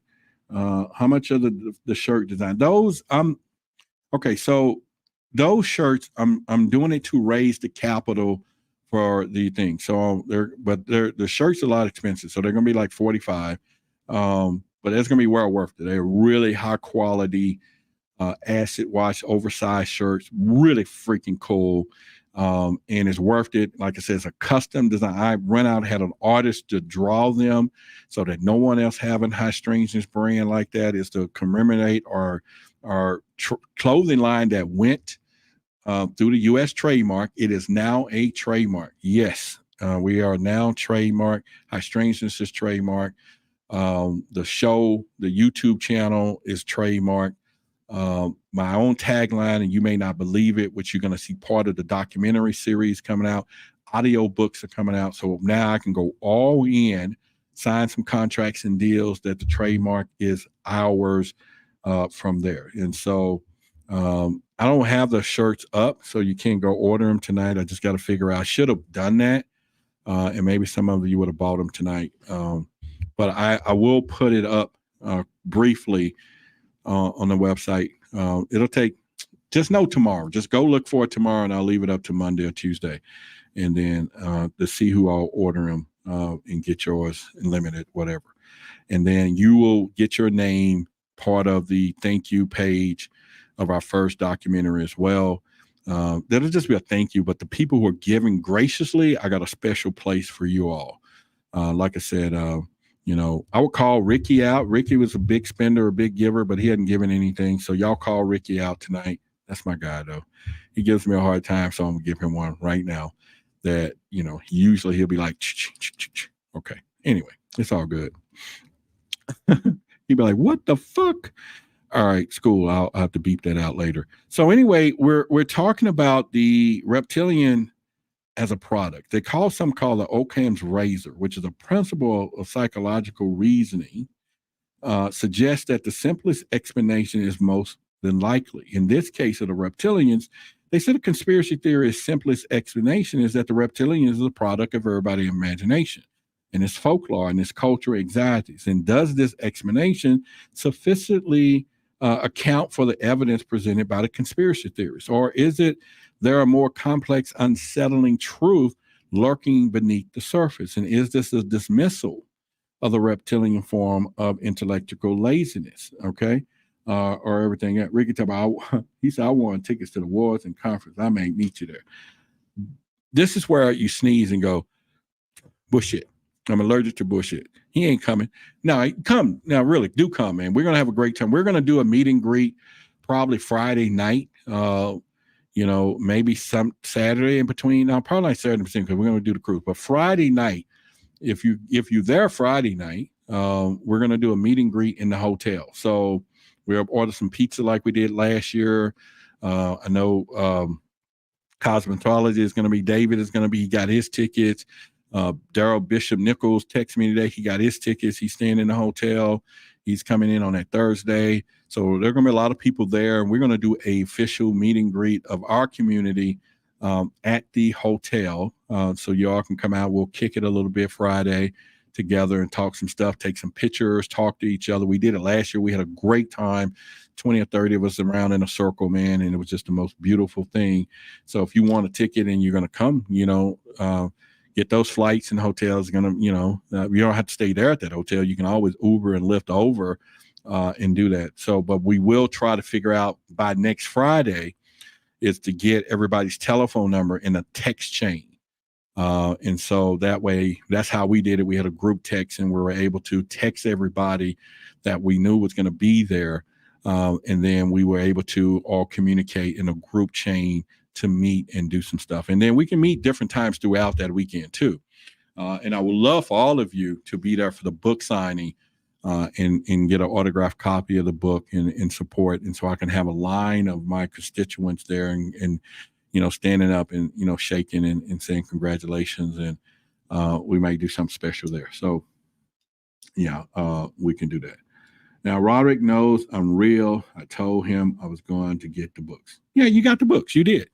So yeah, Rebel Raider got the books. He's in the book club and he'll be there with us and we will do that. So y'all give him appreciate it. Yeah, now I know he's real. Yeah, so we'll do that. So, and we're going to see you on the Face Up too, because everybody in the book club had their cameras on and we just really get to know each other. So the other part is government disclosure and cover-ups. Is it possible that the governments around the world are active? I call them big secret keeper. Are they concealing the evidence of these reptilians?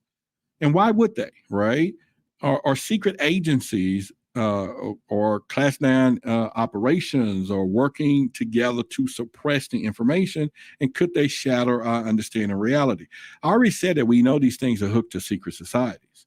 So why wouldn't they? And Pretty Bird. All right. So Becky said, Rod, you look great. Appreciate it. You know what? I haven't heard that in a long time. Thank you. I haven't heard, you look great today, Roderick. I went down to Houston and I was hoping, well, at least Billy and Liz said, man, you're looking great. But no one else said, oh, lost some weight or nothing. Maybe they just didn't know me like that. And I spoke to the front of the room. I introduced Billy and Liz and people were, and it was full. The whole theater was full. And I said, how many of y'all watch me? All the hands went up. And I was like, damn. And what was so good about it was, so Billy and Liz left a few minutes early with security so he can get out. So the next person was me. And I wasn't thinking, but I got bombarded. People was like, hey, man, take your pictures. Man, it was great meeting you. I watch your stuff. And to know the lives that you touch in real life, man, is a beautiful, beautiful thing. And it motivated me even more, Now, I'm not one of them said, okay, maybe they didn't see me before. So that's fine. But just to say the wonderful stuff. And so, all right. So Becky said, don't forget it. I know. Rod, I see you. FFRR. Is that roof or something? I don't know what the FRFR means. So, I don't know all that lingo. Northern Downper said, Rod, you are loved. And I ask and don't tell enough how good you look. See, that Ricky's going to contribute tonight. Y'all call Ricky out. Ricky should be cash apping right now, big baller style and contributing to our documentary. Me and the Moon said, I could even talk to you, laugh out loud. People were trying to get to you. Yeah, we was on the phone and people were coming up and, I was like, and people was like, hey, blah, blah, blah. It was real cool. Now it'll be a little more intense at the Conscious Award, but that's what you work for, man. That's when Now I see y'all in here all the time. Okay. But when you really see life. And that's why I'm hoping I get a cameraman this year. I want somebody to be there that's in the camera business that live in Miami, and we can have them to come and watch and follow in the video. I want to capture those moments this year. And I was hoping my community would post stuff on the social media and help me. I guess I need to create some kind of ad or something, but maybe we can get someone to do that. So let me get back on track. She said that word means what? She said, that's what that means. Let me back up and see. For real. Okay. All right. Rod is betraying your bromas at Ricky. Betraying bromance. Hell, come on now. You ought to know. See, we would just, me and Philly Cat were just getting back like this, because I was a little, frustrated with her. Yeah, we were just like this. And now she's going to put another foolish wedge. She's going to take it back because she's my buddy. She's going to take you back because she know there ain't no bromance with that. Don't even put that out there. Somebody's going to quote that shit, right? And that's not it, at all. Yeah, she's a conspiracy theorist, but that's cool. We cool. Yeah, I was frustrated with you. Yeah, a couple of times I was like, man, because she would throw some shout outs in there. Not mad. Mad and frustrated is not the same thing, okay? Not the same thing. Frustration, we still talk cool and do whatever. I just frustrated. Mad is like, I'm done with people, right? We not that. So those are not the two sides of the coin, okay? But do you know what bromance is? No, it just don't sound good. I don't even really know what it says. Romance and bro. So those two things together to me is like something like Puff Daddy shit. You know what I'm saying? Or some of that stuff. But anyway, let's keep going.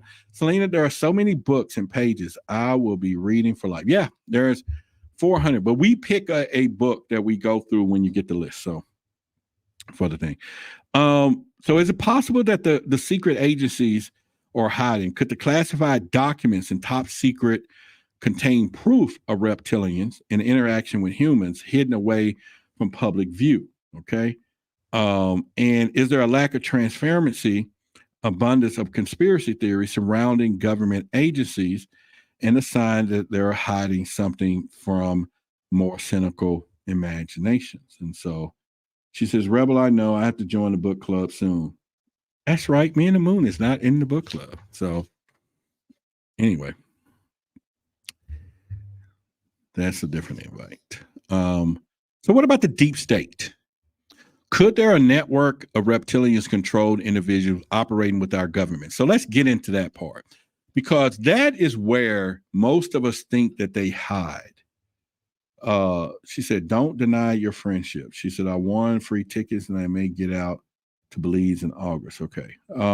Yeah, that's cool. So, you know what I'm saying? It's the deep state is a hidden network of unelected officials in the cabal or individuals operating outside public scrutiny. Now, they have gained traction in recent years for the New World Order. You have all of this stuff that could be a shadow organization, be controlled by the reptilians.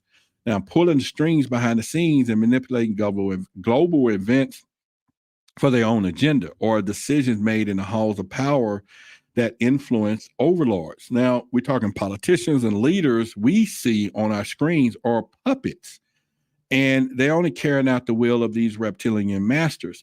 We see this all the time. We see it all the time, that we think the people that we see are pulling the strings, but we're finding out now from all of even this Puff Daddy stuff, there are some more bigger, sinister, powerful people that are behind these scenes. And these people are there with the strings like the Godfather. They're puppeteers running stuff, and they don't have to, and they're above the law. They're above our societal views. Now, all of these people traces back to Skulls and Bones. No, not in Skulls and Bones. There are some, and what's so bad about all of these secret societies, they all come from, most of them, Freemasonry.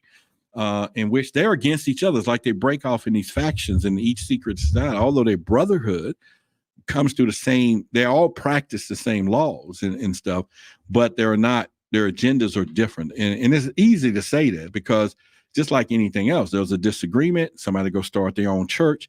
Then we got another church, and you come to Dallas. They're over in South Dallas alone, where the poor people stay. On record, there is 700 churches. It's like every week somebody spawns out, and I think it's one of those things, and so that's fine. He says, mad respect, Roderick, his message and work. I see a sense of humor. I try to bring fun. Freaky Friday ruined me. You're all right. You'll be all right. But there's a lot of churches, man. There's a lot of churches, but they're all the breakaway civilization churches from one other church. And they're all these many houses and they're one on every corner. And I remember my aunt came from California one year. I was a little young. I was in the back seat, and she said, Roderick, she said, if you go to hell in Dallas, she said, it's your own fault. She said, there's a church on every corner. There's no way you're going to go to hell in Dallas. I was young then. So like, all right, cool. So at that point, that's one of the stories. But the other part of this, when we talk about politicians, so let's dive deeper into the deep state of this. Let's dive deeper as a personal journey real quick in that, because when you date back to secret societies, like I said, when you date back to secret societies, you do find that they have these cult practices. And so often they all go back to rituals, okay? They all go back to rituals, and that's a different story. And so you have to think about that when it happens, that they go back to these rituals. And so why is that?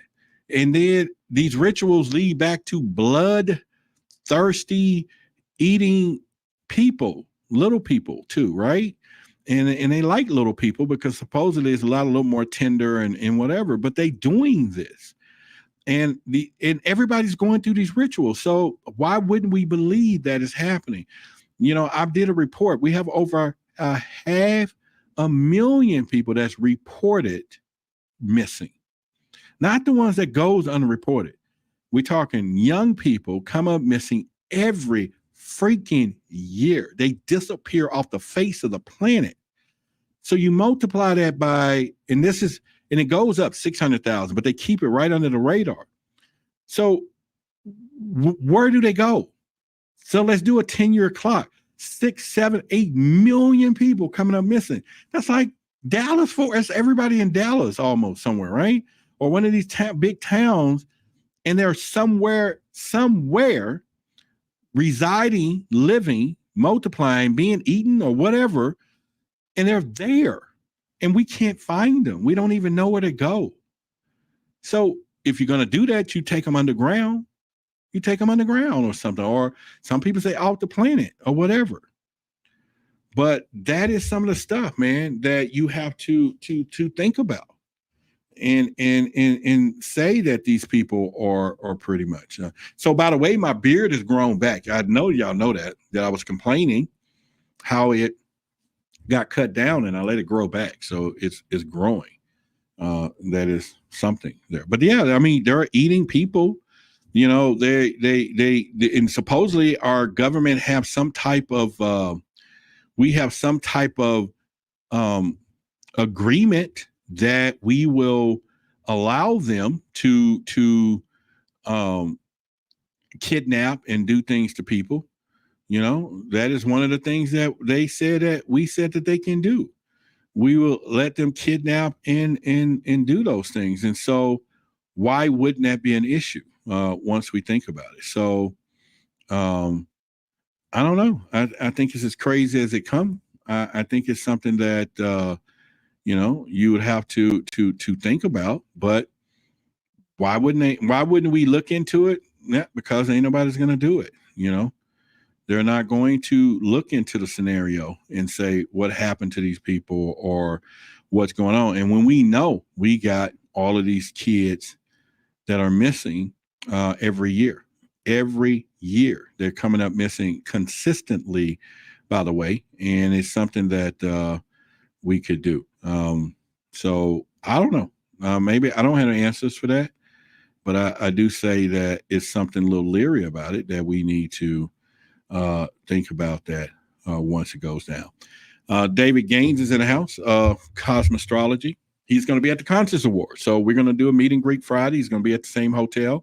So we all going to kick it and do some stuff. So we get to all meet face up and everything else. And so once again, before we get ready to move on to the other part, like I said, we have our Reptilian Shapeshifter shirts, male and female. So we have it and we're pretty much ready to rock and roll. So when it comes down to that, so I'm excited to know that these are things that we're doing. So let's look and see what we got here. All right, Ricky, you got jokes, man.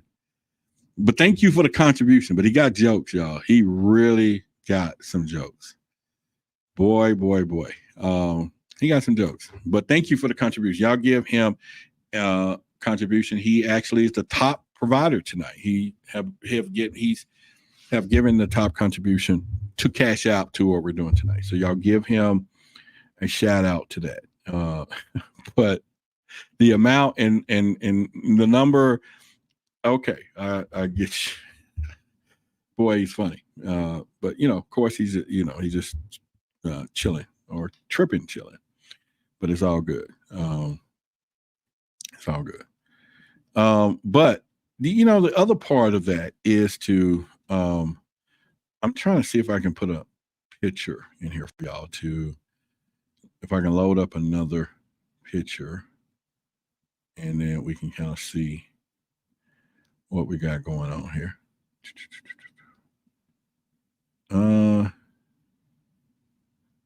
Wait 9 minutes and what? It's crazy. Why would I want to wait 9 minutes for? Huh. Interesting. All right, so I am not resetting my password, so we'll keep going.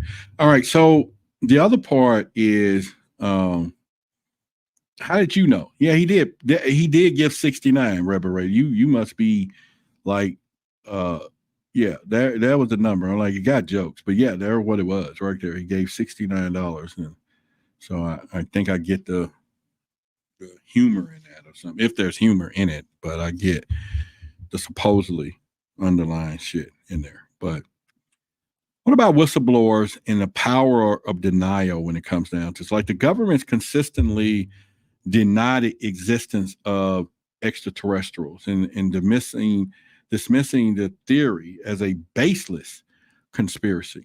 But could this denial be like what we call a strategic move to maintain control and prevent mass panic?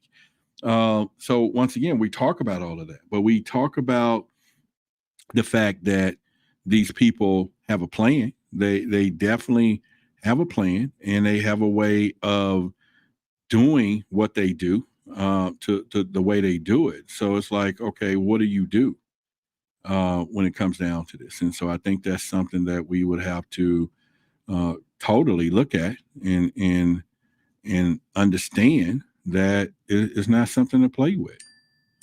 It's not something to play with from there. And so, all right, the daughter of Zion sent a contribution. Thank you very much. I'll give a shout out to the daughter of Zion.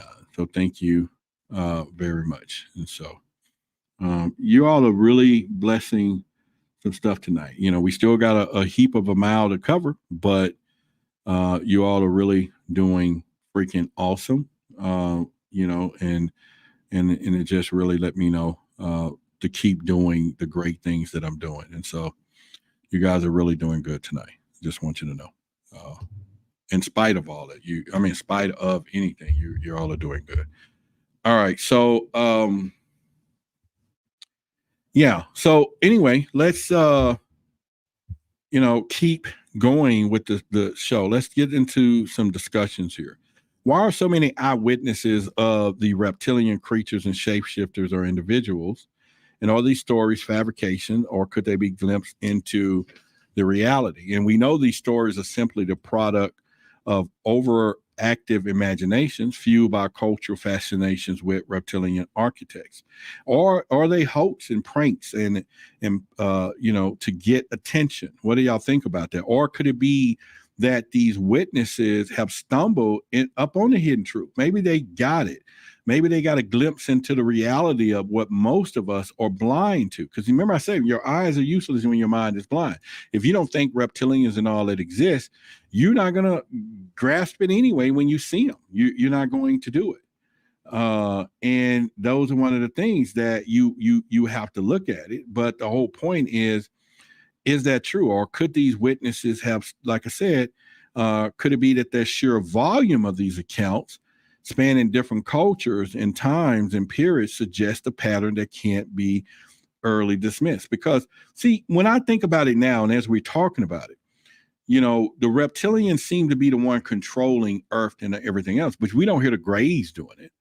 We don't hear the Palladians or all of these different species or civilizations or humanoids or whatever we want to call it.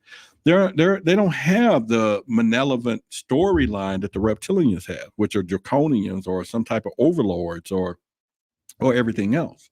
But yet, when you listen to Credo Muto's story, he simply definitely talks about the how they go into the situation of again being vampires or how they, he tells a story of how we got our sex organs. He said that when humans was here, that we wasn't procreating. And so the reptilians pulled a fast one on us. So he said they build this cave. And he said that they told people to choose. There was a red cave and a blue cave. It's kind of funny. Now, the Matrix, remember the Matrix movie, had the symbolization of there was this red pill and blue pill. He said that in the story of the reptilians back in the day had a cave and they put these lights in there, and these lights was red and blue, and people had to choose the red light or the blue light. One, I think, came out when you came back out, you had a male and you had a male apparatus, right? Y'all know what that is. So then some came out with females, but at this point they all came out all lumptuous and they had these, breasts and all this stuff. And so he said all of a sudden immediately jealousy is stewed. He said that the women were upset because they didn't have nothing dangling in between. The men was upset because they didn't have this. And he said it stirred this emotion. And then all of a sudden they kind of introduced the sexual side of it. And somehow that backfired to a point where it wasn't what we see it today as this fantastic thing, because there was something else behind it. But he tells the story. So it's really interesting if you go into the thing and look into it and say, Me and the Moon says, I'm the reptilian. All right, well, all right, she's a reptilian. And somebody says Roderick she was saying she's a reptilian, and Roderick, are you a reptile? No, I'm not a reptile. And not at all. So why do some photographs and videos appear to show these anomalies? Distortion could be interpreted as evidence of the reptilian. So we think there are shape-shifting devices or failing on them. Are these simply optical illusions or tricks of light and shadows or artifacts of digital compression? Or is the tendency for patterns and facing the random shapes and all of this? And could these anomalies be genuine glitches into the matrix, right? And people saying the matrix is here. So what I'm starting to find out is I started doing this ancient research that all the folklore and stories that we've heard, they all come from one main story, and over time they begin to disseminate out into other areas, and it just changes. And then therefore culturally we have all of these stories. And so that's what a point that you think about, Yeah. And so that he said that's what a reptile would say. Oh, yeah, I got it. Obama had a reptilian secret service. Yeah, that was one of the videos that got surface reverberated, that they caught a secret service agent that was protecting Obama. And when they showed him, and this was on one of the real videos, that his shape-shifting thing started kind of blinking, and he turned, and you saw the reptilian. And he was like a secret service, but he was a reptilian. And that went around for a while. He also married to a man. No, we're not going to go there now. He is not married to no man. You know what I'm saying?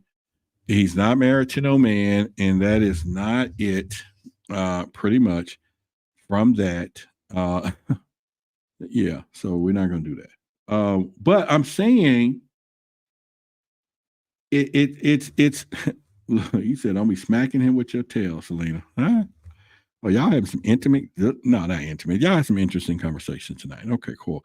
But anyway, why do scientific communities so reluctant to investigate the possibilities of reptilian existence? Is the lack of credible evidence, or is there a fear of challenging the established paradigm?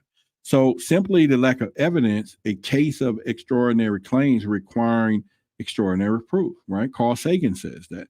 Or is there a deeper reason for the reluctance, and could it be the scientific establishment afraid of the implications such as a discovery? Or would the confirmation of the reptilian existence shatter our understanding of biological evolution, or is there a place in the universe for this? Or the scientists afraid of it all, right? Because we know scientists have a reason that they don't go through those things, right? They just don't do it. But there's one of those things you have to do. And why do the government consistently deny the reptilians? Well, of course, we talk about that. They're going to deny. They're going to continue to deny, because it just makes sense for them to do so. It only makes sense for them to do so. Why not deny? You know, that is something they're going to do. So that is something that they're going to do. And simple matter of fact, dismissing the baseless conspiracy theories is more cynical motive, right? Could the government actively, and like you said, is covering up the truth? And you know, or are they saying we can't handle the truth? And all protecting their own power or authority, you know, truth versus authority, by maintaining the illusion of human control? Or is this a denial of psychological warfare? All right. So these questions were designed to challenge your assumptions, to encourage you to think critically about the evidence that I'm talking about sparking the debate or about the discussion. And again, we can go deeper into that. We can talk about it a little bit. So that's what it was for. All right. So we're at the end of segment 2. We're going to get ready to go into segment 3, and which is cool. So we got 4 segments tonight. This is unmasking. Segment 3 is unmasking the agenda, the reptilian quest for power. And this goes into what we've been talking about. What if the reptilians truly exist and they are secretly manipulating our world? And could they possibly be their motive? What could be why? And so we're going to explore why in this section. You know, what drives these creatures to seek to dominion over humanity? Why would they want to do that? And tonight, in this particular segment, we're going to venture into the realm of speculation. So we're going to do a lot of speculation, exploring the possible reasons behind their agenda. So can y'all hang? We got segment 3 and 4. So let me know if you can hang. I'll keep going, or I'll end the show. You know, if y'all can hang, we've been here a couple of hours, but we still got about another hour or so left. We're, you know, a couple of hours of doing what we're doing, and we're on topic tonight. So let me know if you can hang. Let me know if you're going to hang around and stay. But in the meantime, as we move into segment 3, we have our reptilian shape-shifting shirts. Okay. I have not put them up. I'll put it on the website by tomorrow. You can order them over the weekend. They go up to 3X, and hopefully you'll get it. If I can get 10 of you to buy them, that would be beautiful in there. And then once again, for those of you who are knowing what we're doing with our business, our first documentary, I had a meeting with Billy Carson this Sunday, and we are going to I gave him a pitch on the idea. He loved it. Of course, he says, hey, once you finish it, y'all do it. Let me make an offer for it. So we can probably do some great stuff doing that. And so hopefully that you all are willing to, so that we can do it together. So hopefully that, you know, that you understand and get involved. So, but then anyway, if you were to, once again, decide to send a contribution to Cash Out. I'm looking for the big spenders, because we need y'all tonight. Your $50 and your $100 people. That if you can put it their way, I'll give you a true blessing on the back end of thanking you for the support. And then those of you who decide that you want the email and like y'all was asking and that didn't do it, like I said, most of you don't do it. And you have a opportunity to, be part of the back end of the original documentary. And we would do that. So if that's something you want to do, I'm going to show y'all another design that we're going to be working on, and I'm going to probably bridge this out next week. So let me see if I can put it up first to do this, and then we would go this route. Let's do that. But anyway, so if the reptilians truly exist and they are manipulating our world, so we are masking the agenda right now, okay? And if they truly exist and they are, really, could they possibly be doing this because they have a reason? So let's talk about the resource of exploitation here. And we can talk about gold, okay? Because oftentimes we try to talk about the gold. All right, so let me show y'all. Here is another shirt that we're going to roll out a couple of weeks. Tell me what y'all think. It's our Cosmic Cowboy. This is custom done for us. High Strangeness brand down there. Has Why the Big Secret sitting hidden and off in there. Based on a Texas theme. And it is our Cosmic Cowboy. I have two versions of that. Two different little styles, but they both, it's a front and back print though. So that'll be on the back. And then we have this other stuff on the front. So it's kind of like a little streetwear. That'll be on our regular shirts. It'll take a little while. Tell me what y'all think about that. And would you wear it? Would you buy it? Let me know. If you'll buy it, then I know I'll roll it out in a few weeks. If you won't, then I won't. Let me know. Somebody said they like it. Okay. Yeah. So, okay. What do y'all think there? And we can put that up. Y'all like that or not? Anybody like it or you don't like it? Somebody says, sorry, you don't. Or, oh, yes, y'all having a talk. Anyone else? Tell me if y'all like this. Give me more. Give me more. It's our Cosmic Cowboy. Like I said, it'll be a two-sided shirt. Actually, it's going to be a front and back. This is going to be on the back. And then it has another print on the front. There's two different styles of this once you get ready for it, for that. And so, in doing that. So, what did he, I didn't read what Alexander said. So let me go back. Maybe it's something. He said, the same as kings and stuff. Some people bring them and not charge them for services rendered. I don't know what he mean by that, but yeah, maybe y'all can. But I got my protectors in the house, so y'all doing y'all thing. Cool. All right, so nobody else said y'all like the shirt. All right, let's go. Good job. But anyway, so when I went to the doctor, they stuck me, man, with this needle yesterday, and they pulled that fluid out of my knee. Look at that. That came out of my knee yesterday, and seriously, soon as she finished that, I limped in. I wore a knee brace going in. I couldn't even walk hardly. And when they did that and gave me the other shot, because they said I'm gonna need a knee replacement, I walked out of there. I was like, what? And she was like, yeah, you got a lot of fluid in your knee. I'm like, what the hell? But it's golden, baby. Look at that. Gold.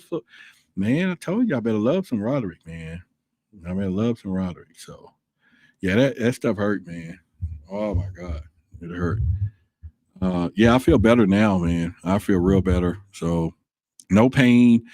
A little irritated, a little bit. I went to the gym today, but I was happy, man. I was so happy that I got back on that bicycle, and then I did leg exercises today. And I'm telling you, yesterday I couldn't even do anything. I walked in and she said, you're going to feel a lot better when we're done. And they, but then when they discovered the fluid, she said, yeah, now we really know what's happening with you. So they drained that bad boy. And I was like, yes. I don't know what kind of fluid it is, but it was in my knee. They did tell me something, what happens when it's inflamed and all of that. But that is a painful scenario.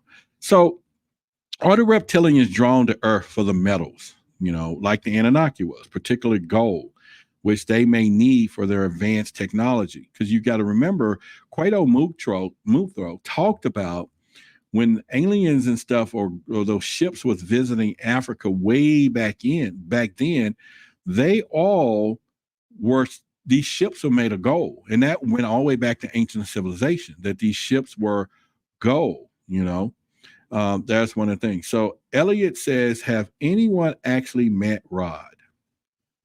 I think there's some people there that met me. I'll be at the Conscious Awards in a week and a half. You want to come? We're going to have a meet and greet. Yeah, but yeah. Why do you ask that anyway?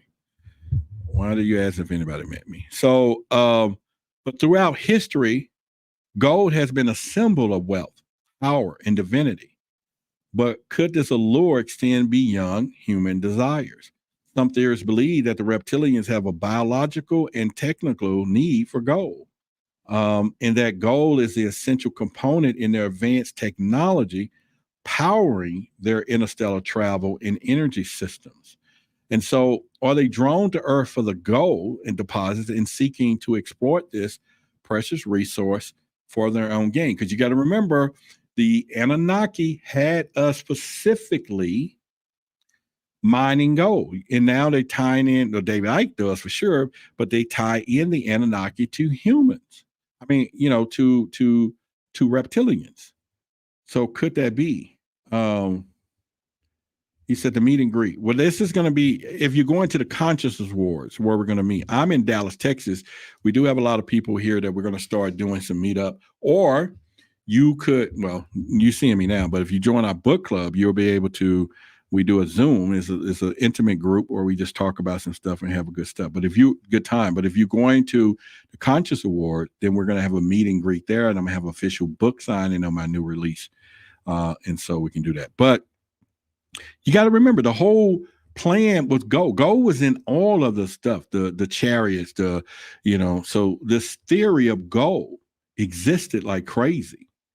You get what I'm saying? It existed like crazy. And so it is, it's just one of those deals when we go back to it. So we do ask ourselves why, like I said, and then are the secret operation of mining, is it more for these financial institutions merely a front for reptilian harvest? And so we remember the goal is supposed to be the Federal Reserve and all this stuff. And if it's ran by the Rothschilds, and then the Rothschilds are tied to reptilians and Rockefellers and all that stuff, and you already know the federal banking system or the Reserve Bank is a private institution. I hope y'all know that. It ain't owned by our government. It's a private institution. And there are shareholders in this thing. You can look it up. So, but they're supposedly house the gold. And those are one of the things, and pretty much, so they house the gold, and that was it.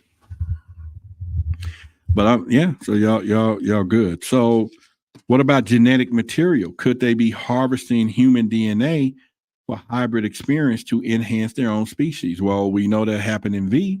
We know it particularly is happening out there, that they are doing it. So I would definitely go with that.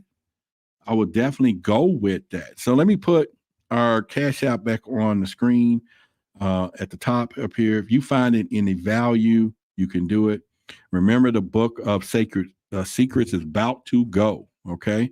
Let me flip that through it. If you ain't got it tonight and you don't have it within the next day, you miss a gem, and shame on you. Because let me just give you what you're seeing right here. This is it. I'm going to flip through it real quick. It's just a break into what we're talking about. This is all the stuff, man. And you're going to learn the much is, it's a download, and you print this up. I bought this on Amazon, and I put this in here. It's too expensive to be trying to print an actual color thing, 8.5 by 11 and all that crap, unless I'm getting a lot of them, and I'm not selling that many.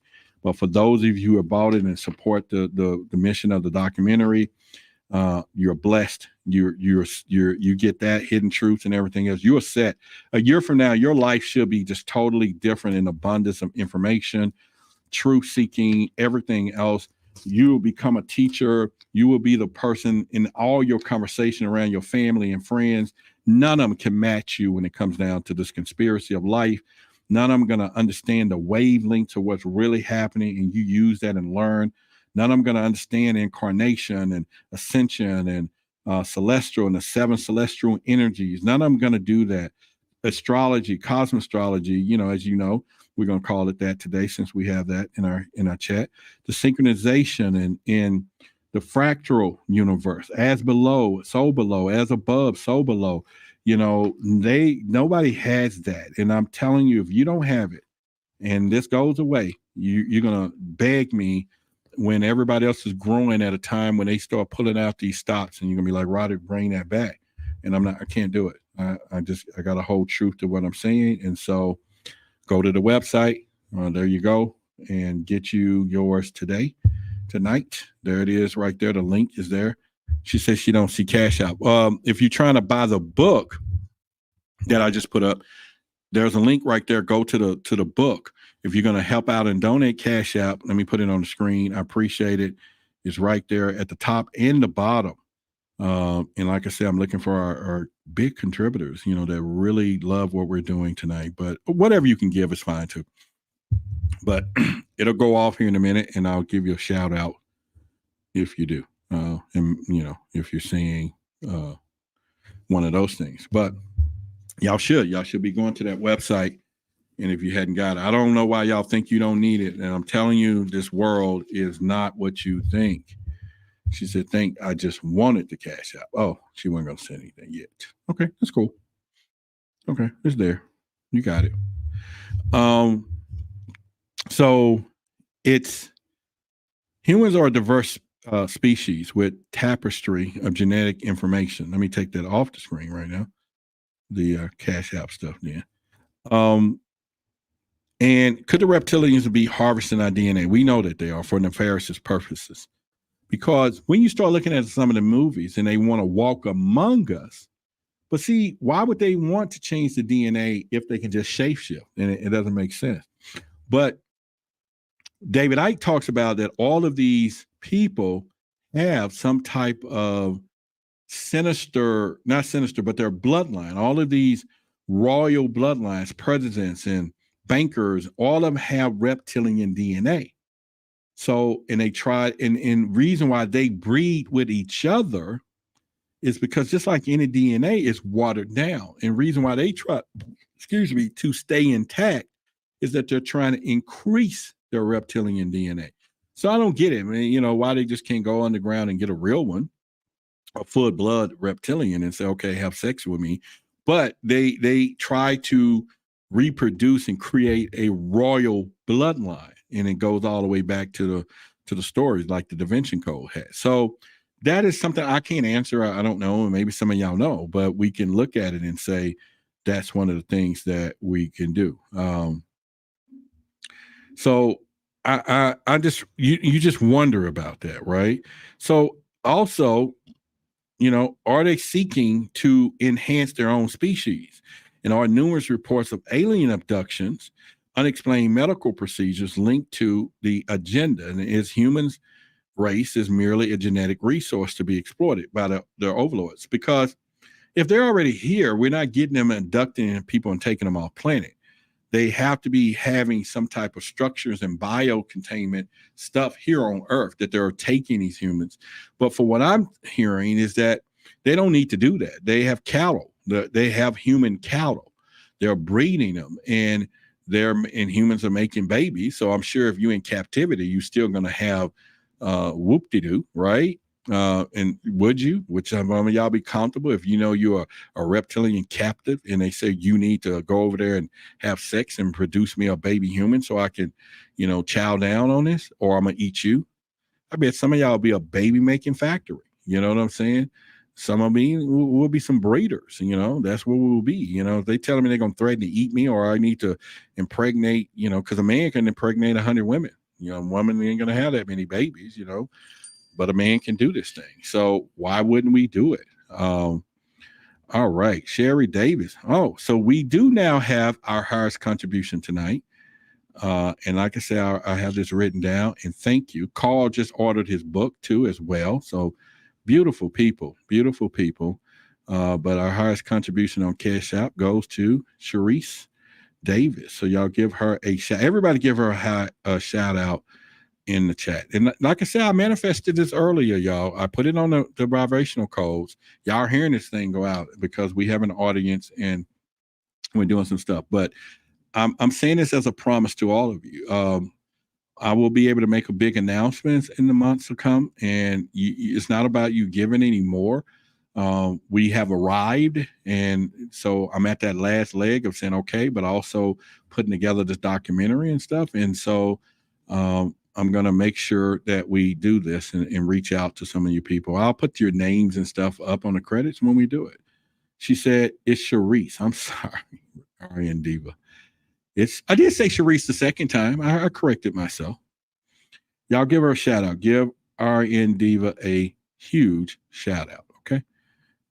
Y'all give her a shout out, and much love to you and to all of you who have supported tonight, but much love to you for doing what you did. Okay. So yeah. So y'all come on, give a shout out to Sharice, and let's do that. And y'all give a shout out, and let us let us do that. So I think it's cool, it's really cool to do. All right, so well, y'all give us some more shout outs. Only two of y'all. Come on now, y'all can do this thing. And again, we have a few other things there. So y'all give a what did I just say? For whom here? Yeah, y'all give a call. There we go. Thank you for getting your book of sacred secrets. And like I said, it's coming down. So thank you for that. Pretty much. So y'all give her some more shout outs there, especially my moderators and team. All of y'all people do that. Now we're going to get into genetic materials, and then we're going to talk about energy vampires. And I think that's a subject that some of you want to talk about, because I know a lot of y'all be talking about people sucking their energy. Now, I've been known to talk to people, and I still today be looking like, hey, man, I need more people to talk to offline on the phone about ETs and stuff, because some people just can't handle my conversation. They be drained and take days off because, man, we go deep. I go deep.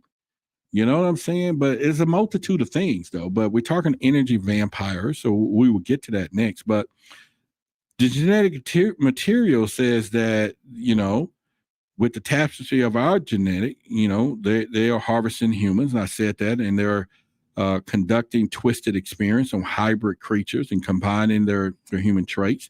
They are seeking to enhance their own species by splicing into the desirable humans. So they're choosing certain ones. And there are numerous reports of alien abductions, unexplained medical procedures, like the agenda is the human race merely a genetic resource, or they're exploiting our reptilian overlords, man.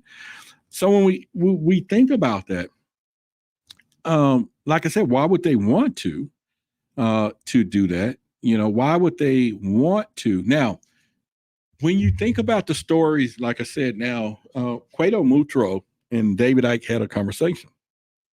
They talked about the folklore that we think about vampires came from the reptilians back in the day were eating humans, or drinking blood.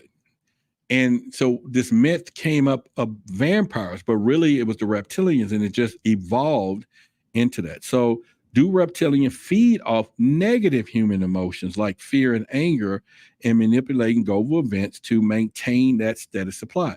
So are they causing wars, calamities, and all this stuff so that they can feed off this energy? We talk about people say, hey, you're giving off negative energy, or I don't like the vibes, or you hear that in our everyday conversation. But when you start thinking about these reptilian stuff, is that actually happening? Are they committing people? So if you're a negative person, is it possible that you are a perfect treat for a reptilian? You know, they're like, we're going to take you down. I mean, you know, you're a tasty morsel, so to speak. And so we could do that. And I think it's one of those things that you would have to think about. But you know, it's one of those deals. So what about that? What do y'all think when you hear humans or people talk about this person is negative, or, you know, we have negative energy, or all of these things? What do you think when it comes down to that situation? And does that make it viable for the reptilians? And you know, does it make it viable? Does it make it viable for that? So in some esoteric circles is the word I'm trying to say, it's believed that the reptilians are not physical beings, but rather interdimensional entities that feed off negative human emotions. And could they be manipulating the global events to create this state of fear, this anger, this despair, or wars? Think about the wars we're having right now. Is they're created so the reptilians could feed off of that conflict? You know, how is the conflicts making this powerful energy source? You know, social unrest merely are tools to generate the emotional energy that sustains them. Now, all the reptilians, think about it, orchestrating a grand scheme to turn humanity into a form of negative energy, harvesting our emotions. So we saw the movie The Matrix. And so once again, David Icke, his book right here, he talks about the children of the Matrix. And in the back of his book, he says, we're born into a world controlled by unseen forces that have plagued and manipulated humanity for thousands of years. No, this is no script from a Hollywood movie. It's happening right now. You may look around and you may think you see is real, but in truth, we're living in an illusion designed to keep us in mental, emotional, and a spiritual prison. David exposes these truths, forces, and methods of human control. He reveals the fantastic web of global manipulation orchestrated by forces beyond the physical realm. He exposes this hidden bloodlines through which other dimensions and tidal lives operate unseen among us, and show us how the bloodlines of royal, political, and economic rulers today are the same as those who ruled as kings and queens of ancient times. He takes us on a journey, highly acclaimed, The Truth Shall Set You Free, The Biggest Secrets, all of this. So, like I said, you can probably get this. It's $20, $30, but you go to Amazon, you can get you a copy for 10 or 15 bucks. You know, it's worth it. And it's free shipping and all that. Is really worth it to do so. So think about Earth vibrational frequency. Now, let me get into that for you, because do I know the vibrational frequency is real?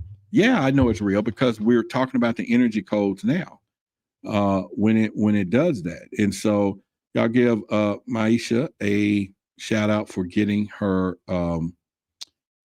vibrational codes. And I'm getting ready to get into that right now. The Earth vibrational energy, you know, that it's all tied into the reptilians and how they see it, how they see this. And so is that a breakthrough in technology? Because everything is frequency. We all know that now. We all know that everything is frequency. You know, we know this, that it's all frequency. And Earth is a living organism, pulsating with a unique vibrational frequency. Some believe that it's the frequency, this frequency is essential to the reptilian survival or power. And could they be manipulating the Earth energy grid using technology and ritualistic practices to alter its vibration for their own purposes?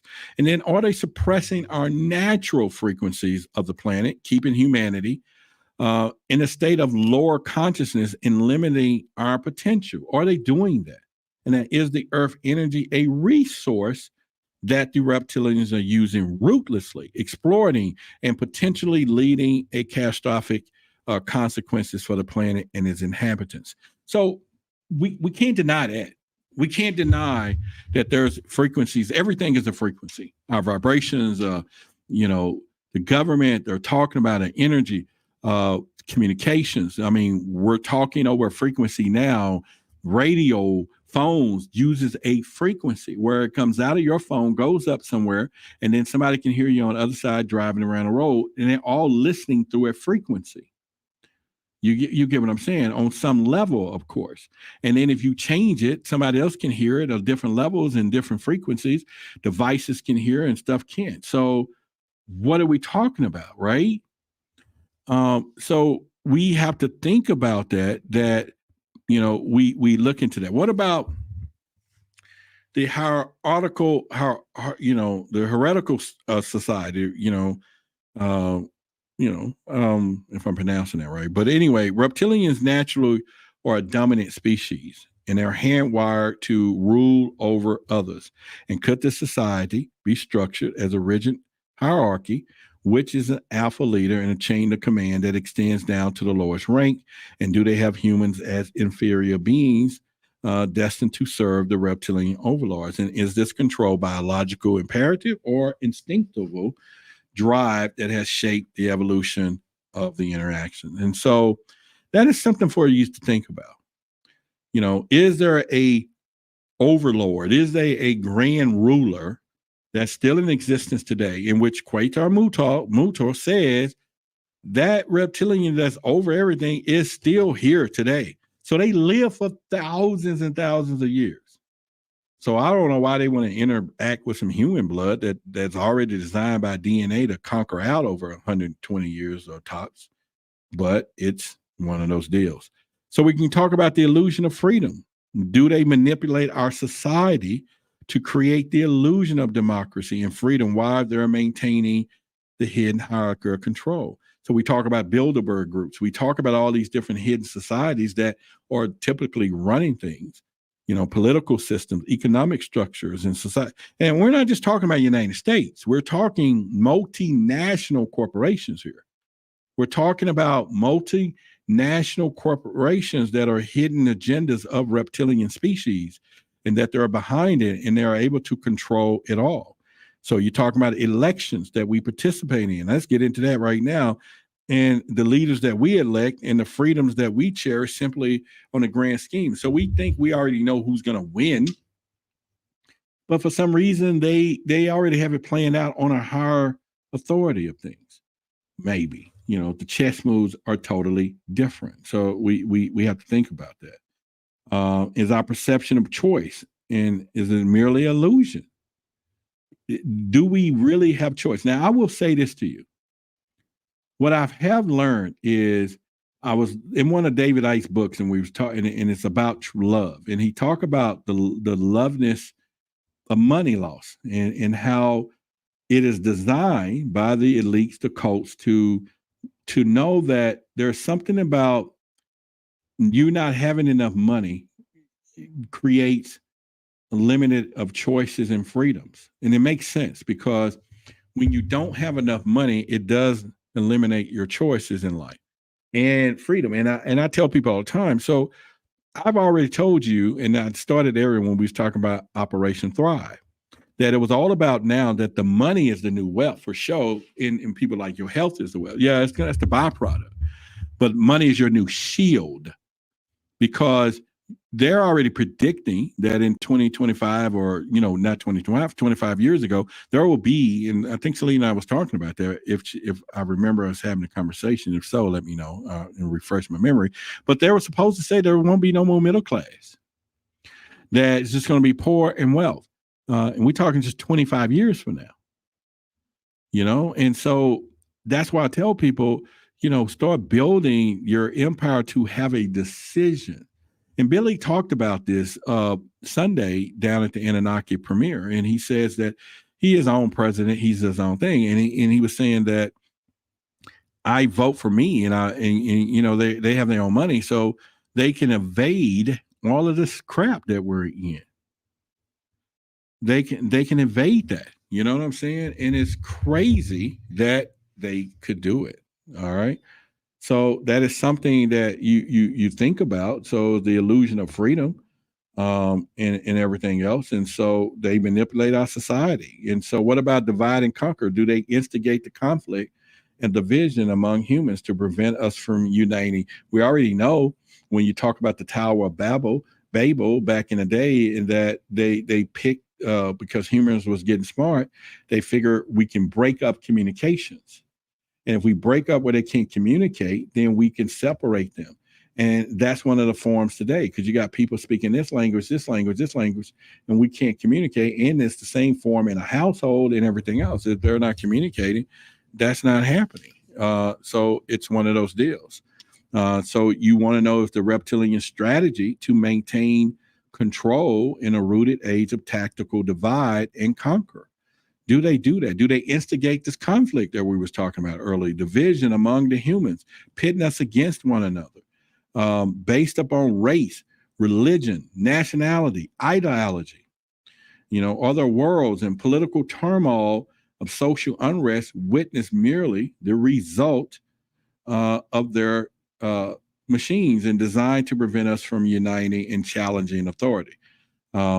Because I said all the time, we're talking truth, authority versus truth. There's a different story, by the way, when this happens. And oh man, okay. Oh yeah, she got everything.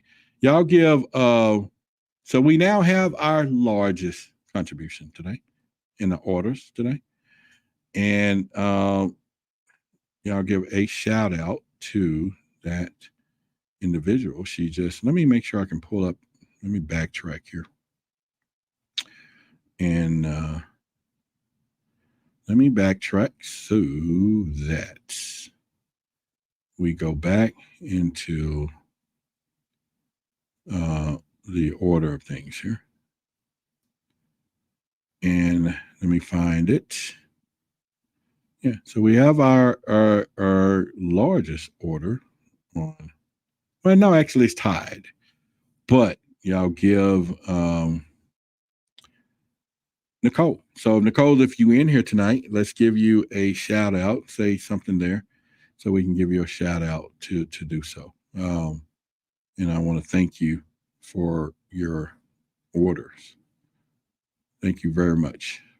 Very, very much. There's a lot of blessings happening tonight. So I just want y'all to know y'all are doing really, really fabulous in blessing tonight. So she says she's here. Okay, there she is. Y'all give her a shout out right now and give her a huge shout out. She ordered all of our books and everything.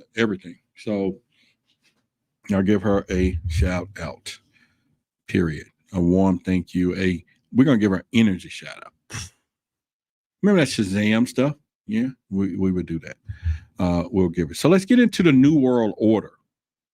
Is the reptilian agenda the driving force behind the push for the global totalitarian government? The concept of a New World Order, the global totalitarian government that will unite the world under a single authority.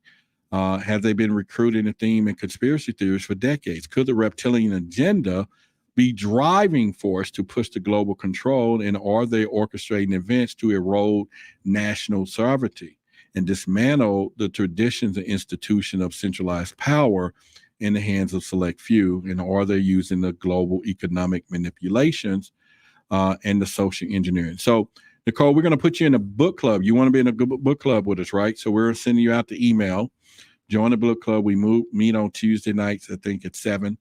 Sometimes we stay a couple of hours and sometimes we can get in and out, but it's a beautiful thing. We're on the Zoom, and it's real intimate with us, and we just talk, and sometimes we can go into and I'll share some information that I don't talk about on this air and all that good stuff. So you'll get the email from that. I'll get it to Monica. So we got 2 new book club members tonight. And if anybody else wants to join, if you buy it later on, you won't get the invite, because I took the thing that we would do it. But since I know anybody buying it tonight, I know you heard the show, and I'll make sure I put you on the list to do. So the New World Order, is using a globalization of economic manipulation, social engineering to create a world that is ripe for the takeover. And is the reptilian New World Order the ultimate goal? And we can say that about a lot of secret societies, but like I said before, they're all tying back into the bloodline of the reptilians. So the next we're going to go into spiritual warfare. Now, this is why the energy codes, this is why the hidden truth, this is why the book of sacred secrets, you got to know how to block that vibration. Because once again, we're talking about energy. We just talked about frequency. Everything in here is talking about frequencies and energies. You're learning about the frequencies of everything. All of us, this whole electromagnetism. Billy was talking about that deeply the other night, that this is the deal. All of this is ran by frequencies and energy.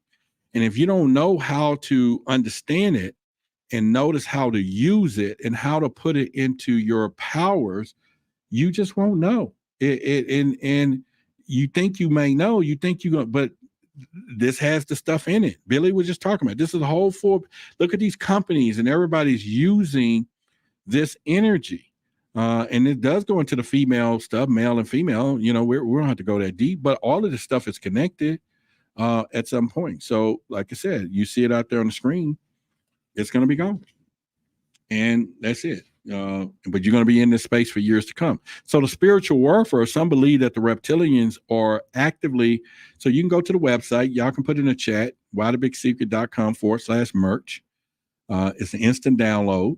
You can get it, download it. I just printed it up myself and bought from Amazon, a 120-page presentation folder, because it's 100 some pages or 60 colors back and forth.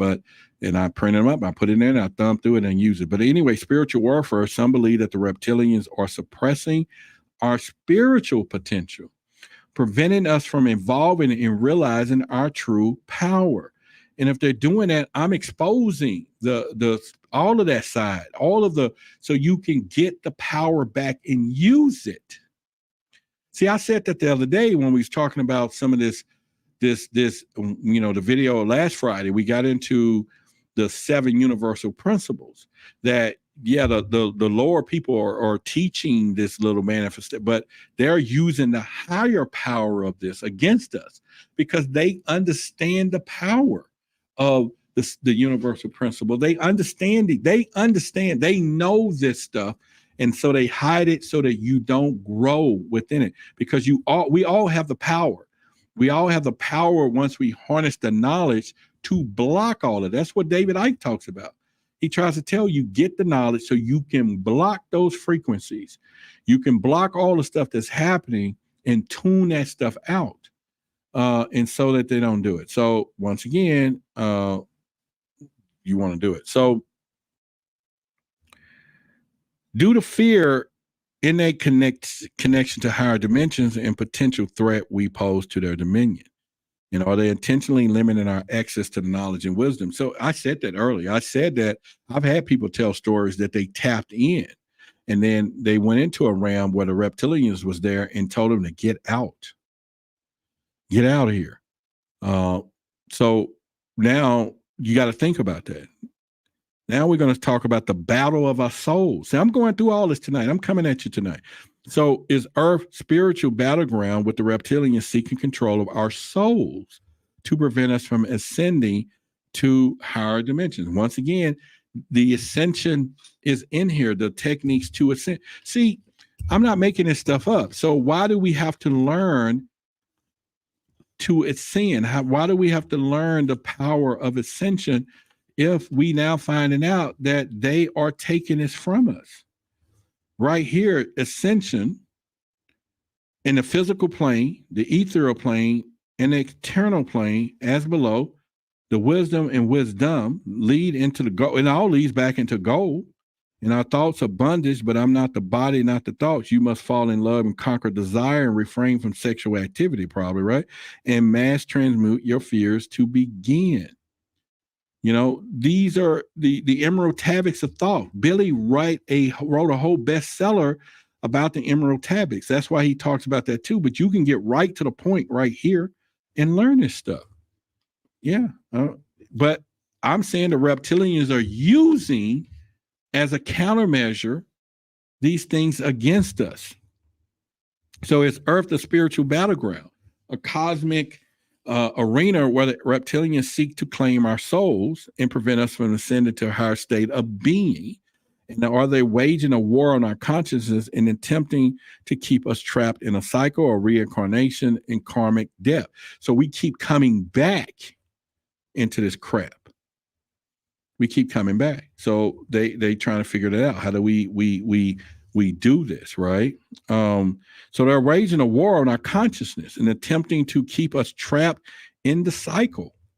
So we're going to keep coming back. But if you keep coming back and you haven't ascended, then you're going to come back karmically back into the cycle that they already put together. So you keep coming back as this slave type human, or this they're controlling. But if you get to ascend and go, when you come, you're above that.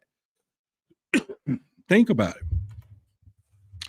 And do they feed off our spiritual energy using the source of obtained to their own nefarious purposes? And are their spiritual practices tradition when we cherish merely the tools of control designed to keep us tethered to the material realm? And they blind us with the potential. They blind us with the potential. And then we want to talk about duality and deception. The concept of duality and division into reality is good and evil. We know that is deeply ingrained in many religions and physiological systems. But this could duality be an illusion? Is it a trap set by the reptilians to keep us locked in perpetual cycle of conflict and suffering? Do they manipulate our belief and pit us against one another, or based on religious differences and ideology and division? And are they hidden architects of wars and, like we said before, hatred that plagues our planet in its ultimate goal to keep us trapped in a state of spiritual ignorance and disharmony? This is where we start getting this woke stuff. You know what I'm saying? This is where we start getting, are you woke and all this stuff? And then they tap into what we're talking about next is our free will. Our ability to choose our own path and the key to resisting the influence. This is why when they keep us broke financially, they can control our choices and our freedoms, because there are just certain things we can't do that if it's an option, if we don't have it. So in the face of this alleged spiritual manipulation, does our free will hold the key to resisting their influence? And can we choose to break free from the control by expanding our consciousness and seeking the truth and embracing our spiritual potential in other practice like meditation, mindfulness, self-awareness, the weapons we need to fight back against their insidious agenda? I think so. And is the act of choosing love over fear, unity over division, and empowerment over victimhood is the act of defiance against them. See, because Ike does a whole book on love. He talks about, I'm reading a chapter right now. And it's not about just us being in love. It's loving everyone. It's loving everything. And it will teach you to be a better person. I'm going through that. And as I'm studying symbolism and all of these things, because that's where I want to go to. I want to do more symbolism tied into secret society conspiracies, back to the alien agenda and all of this stuff. And this is where we're evolving to. And in our first documentary is going to be a good one. So once again, thank any of you, any other contributions want to, my big spenders. Man, I'm proud of y'all. I'm really proud of you, because you just, you're really a blessing tonight. But if you want to cash app, you can do it seamlessly up there. And we're talking, if possible, $1,500 stuff, man. We're getting closer, to a couple of grand of now putting our deposit down on our videographer who needs that deposit. So I'll thank some of you, and then some of you may want to say, hey, I'm gonna call you to get in on the royalty side of it, and like I said, it's going to be done a legal thing. It's just a, piece of the documentary. And I've already got our first buyer, who said, hey, you make it, I'll buy it. He's like, I love the idea. But I'm hoping, what if we put it, on our other streaming platforms. In 5 or 6 years, we just keep licensing out. We got residual money coming because content is king, right? They're doing it. So, High Stranger's production and media company will be started on January 1st. Like I say, the trademarks, you can look it up. High Stranger's trademark. We'll get our certificate in a couple of months. High Stranger's clothing line is now approved. The tagline that is my personal catchphrase now, and then all our stuff will be. Well, today we're going to talk about Aryan Diva and how spooky and blah blah blah. I'm just making this up, and what you're about to see, you may not believe it. So you may not believe it is my official catchphrase, own coin phrase, trademark. Nobody can't use it, say it in our genre, but Roderick Martin, and we're going to use that to be our catch and hook into a lot of other different documentaries and films and everything else. And everything is, we're going to tell people what you're about to see. You may not believe it, and I think there's a great transition. So let's talk about survival of is this a dying planet? And I said that earlier, a couple of hours ago into the conversation when we talked about Nibiru and all of that. But could Nibiru be alleged reptilian homeworld proposed once again? Zachariah Sitchin mentioned that, remember, and he says we're facing a catastrophic event forcing them to seek refuge here. So supposedly they are doing those things. It is really, they are doing this, but what happens if they suppose their planet is dying and now they're coming here to take over Earth?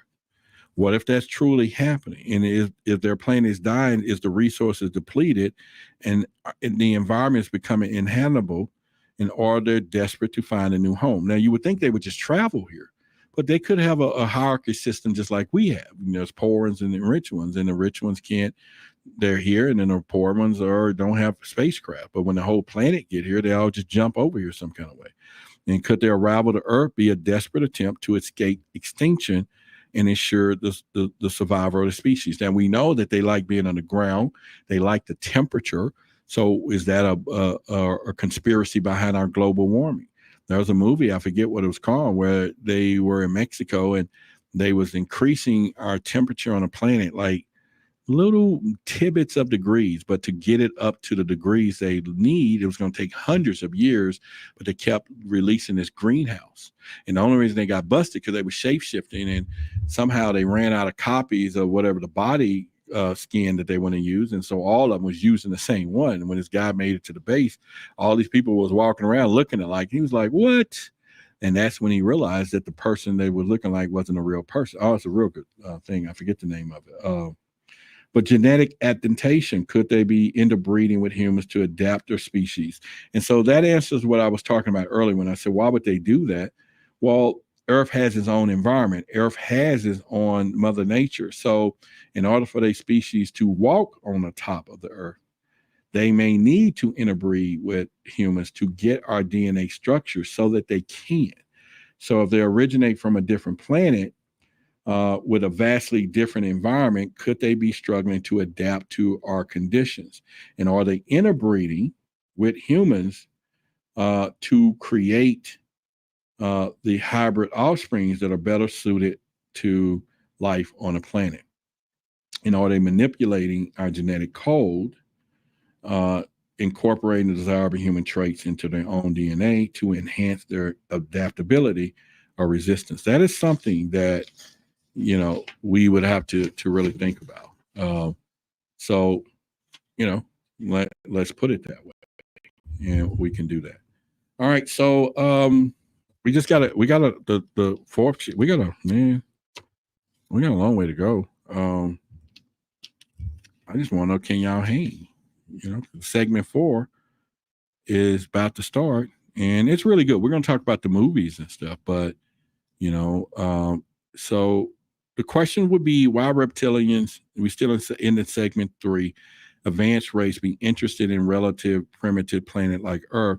And maybe it's because our unique resources and qualities. Does Earth possesses what they can't not find on other planets or dimensions? And are we merely a source of genetic gold mine for them in the outposts of a galactic empire? And could our planet vibration, energy, diverse ecosystem, and strategic location in the universe be vital? The other question is, why would the reptilians go great lengths to conceal their existence if that's the case? Well, do they fear exposure or retaliation? Because obviously we outnumber them. You know, the loss of power and control. Are they vulnerable to our collective consciousness and spiritual awakening? What if we can come together for that? Could the deceptive tactics be a sign of weakness in a desperate attempt to maintain their grip on reality that is slipping away? Maybe they could. So the other person was, why do conspiracy theories cover up the ideal of the agenda? And is this a coincidence? Is it merely a coincidence that the product of mass hysteria paranormal, or is it paranormal? Is this a desperate narrative of all pointing to the single truth and a hidden reality that is slowly being unveiled? And are the reptilians the common thread that connects these seemingly unrelated conspiracies? And the puppet master is pulling the string. So, you know, does it have any relevance to this? Does any relevance to the everyday lives? So we just want to think about that. Could it be an understanding? So I just want y'all to think about that, okay? And so we are now moving into the last segment. And I think we did good tonight. If y'all enjoying the show, let me know. If you're enjoying the show, just let me know if you are. And so that would be pretty cool. I'm going to take let me put up some,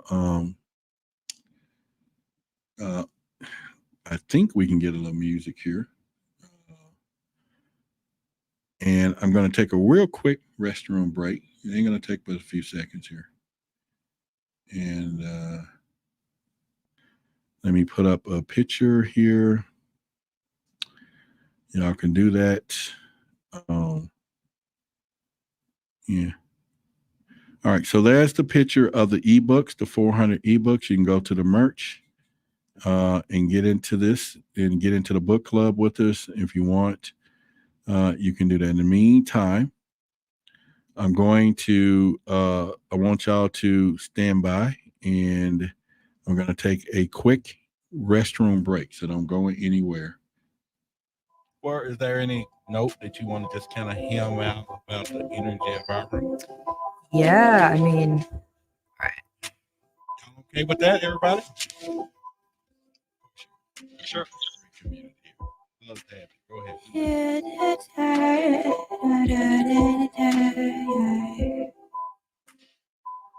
I'm not really warmed up right now,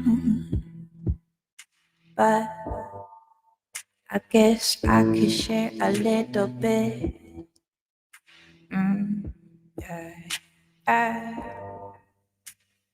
Extraterrestrial evidence, yeah. ET phone home, we got it going on. To the sky, hey, and beyond. I hear everybody in the galaxy sing the song. Yeah, in harmony is a place to be. We come in peace, always wanting to be free. What is the government want to keep us trapped? Yeah, I can't hold back anymore, any longer. Yeah, I just keep getting stronger. Yeah, I look to the sky and I see the stars,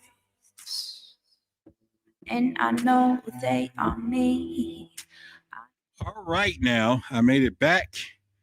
Let's see. Like I said, we're in the last segment, and we're going to talk about movies and stuff. So I hope you all hang around for that if you can. Those of you, this is our last segment. We'll talk about a lot of movies, what's happening, give you some pointers. So we got people going to bed. Me and the Moon says, she said she's a reptilian anyway. So maybe, you know, us talking about reptilians ran her off here. So she's like, she's going to head into bed. Good night. She said, are you going to be okay? No, I'm not going to be okay.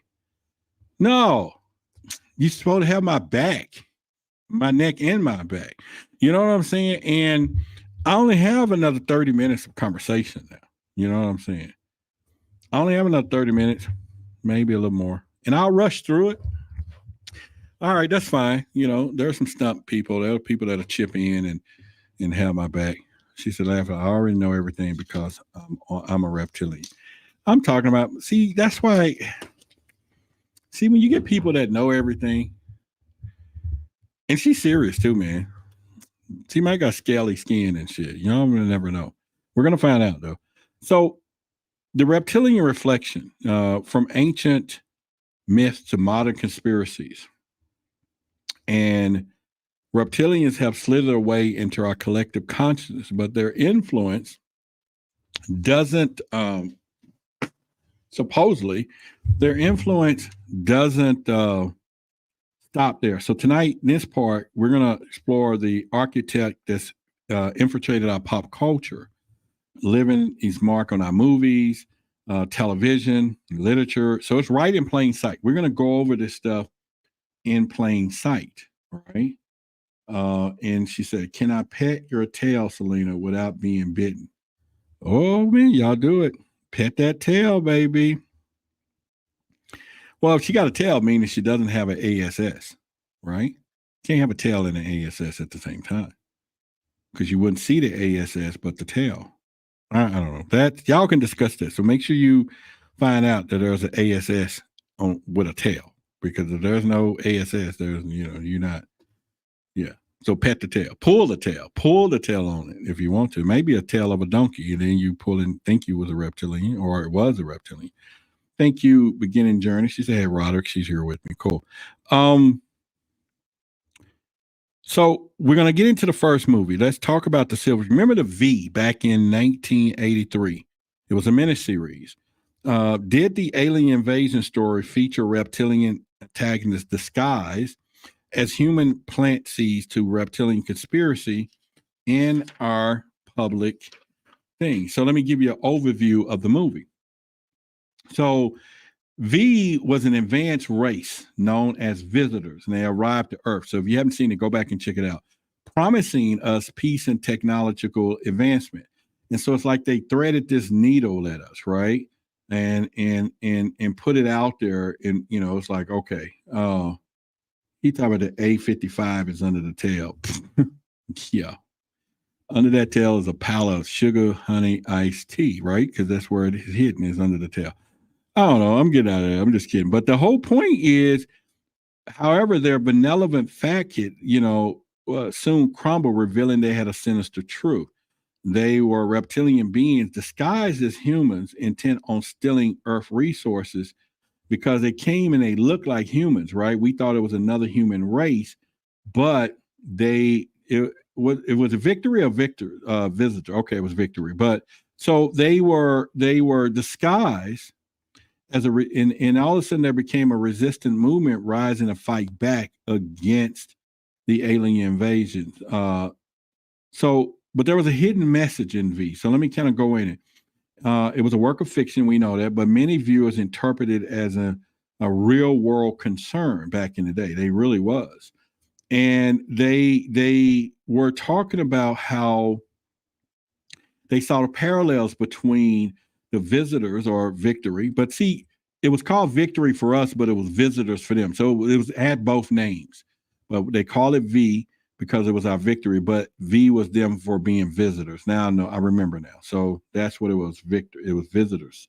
But anyway, historically, events like Nazi Germany were emphasized or propaganda, and dehumanization was deemed a little different. So others saw the series as a cautionary tale about the dangers of blindly trusting authoritative figures and importance of critical thinking. So the reptilian influence on public consciousness, V undoubtedly introduced the concept of the reptilian antagonist in disguise as humans as to a mass audience. And this show popularity, it was popular back in that I was young. It sparked discussions about possible extraterrestrial life, the government conspiracies, the potential of a hidden agenda, lurking between the benevolent things. And while it was difficult to quantify the direct impact of V, the development of this conspiracy. So that was a huge thing.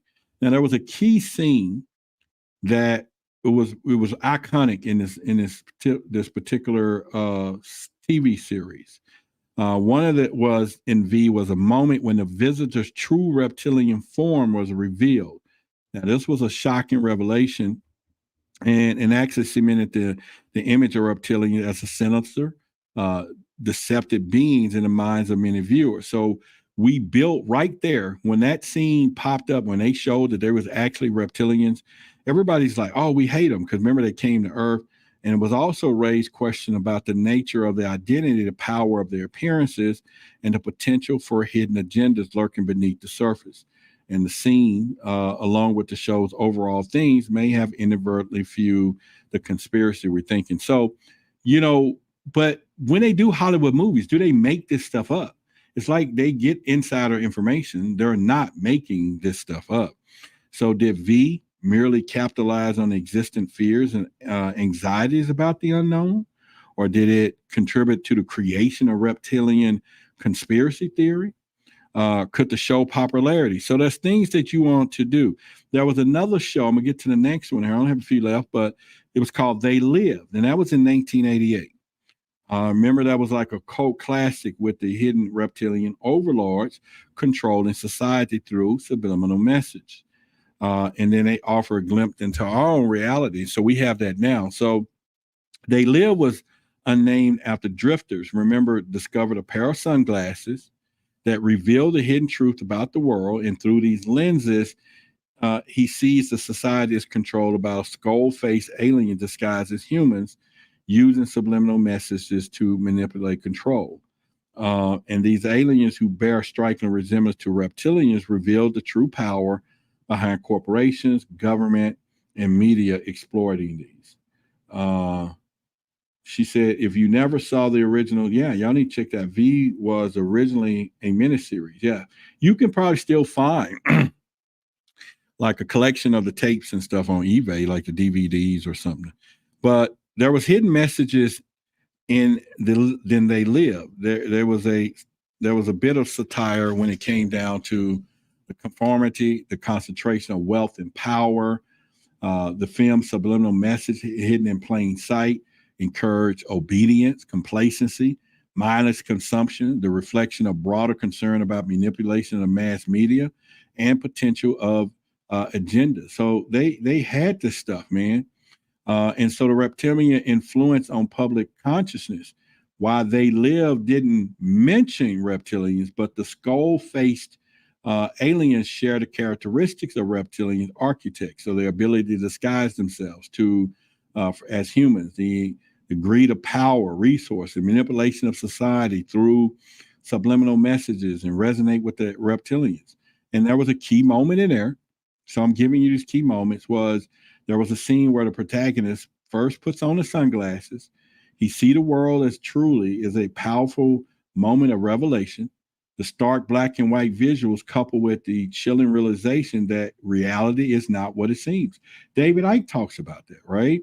And he created a sense of unease and paranoia that lingers long after the film ends. So if you haven't seen that one, They Live, you need to check that out. I'm telling you, you need to check that out. It's not a TV show, in case that it's not clear. No, it's a show. I didn't say it was a miniseries. So, but is it a science fiction? Or the real world examples hidden in there? So again, by examining They Live through the lens of a reptilian conspiracy theory, you can uncover deeper layers. So you need to check that out. We had Men in Black in 1997. That was the original portrayal of extraterrestrial life. You remember that was a blockbuster at the time. It was a franchise present a world with extraterrestrial life. Not only but also integrated into society. Remember that, right? The original. And there was a secret organization, Men in Black, that polices the alien activity. While the films was more of a comedy, they also contain subtle hints of illusions that could be interpreted as nods of reptilian conspiracy. It had a lot of hidden subtext in that. Throughout the franchise, several alien species were depicted with reptilian features. They had a lot of that, such as the Reptilians. And then I think in the first film, there was the Serlina. In the second, it was Serlina, yeah. And then there was the characters that was identified as reptilians. And I forget what it was, but they did a lot of that in that movie.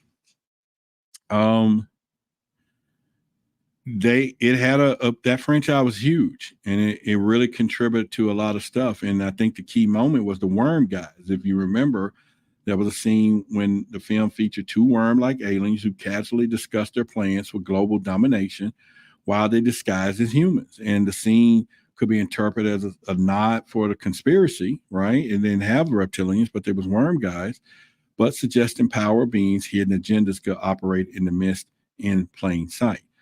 So that's something that we could look into.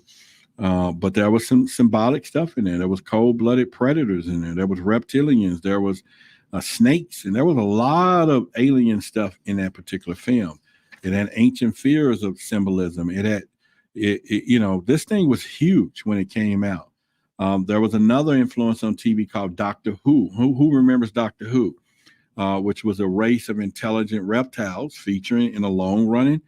It was more of a British sci-fi, but it was all about the thing, and so that's one of the things that I think we can look at. But also, we have it had ancient origins. Everything go back to ancient stuff, right? Hidden existence. When you go down to the Doctor Who, and it all has all of that stuff. So. And they had a conflict with humans, just like everything. Both groups were depicted as potential adversaries to humanity, vying for control. The differences from the reptilian conspiracy theories was the Serling's motivation in Doctor Who was primarily based on survival and reclaiming their rightful place on Earth, and not necessarily global domination. They had a lot of morality stuff. And these are in movies. The physical appearance, reptilian appearance was in there, to dinosaurs and other prehistoric creatures. This stuff was there, man. There was a seed and an ideal there. It had a potential influence on the conspiracies. It had a lot of points, but one of the things was it a simple project of science fiction? Or could they be inspired by real world myth and abilities? And did the Sumerians conspiracy from there? And that's something to think about. Then we got the X-Files. Everybody's seen the X-Files. This was a popular show with exploration of government and conspiracies and paranormal. It was the epitome of shows. It was groundbreaking. It was the series of explored wild events and paranormal government conspiracies. It featured several episode of reptilian-like creatures. They did that a lot, along with themes, and resonated everything. See, a lot of these stuff has reptilian depictions, and they had reptilian-like creatures throughout its 9 seasons. X-Files had a lot. They featured several creatures, characteristics such as alien bounty hunting. Remember, in the colony in the end, shape-shifting was what Eugene Victor Toombs in the Squeeze and Toombs. There was one. They had a lot of stuff in this thing. Which is really cool. One of the key moments was the alien bounty hunter with his chilling reptilian experience, ruthless pursuit of his targets, and becoming a villain. Remember in X-Files? So that was happening. So did they do it? Could the show was a message? Because it's something that we can look into. And then we can get into ancient aliens. I don't even have to go that far into that, but they've been around a long time.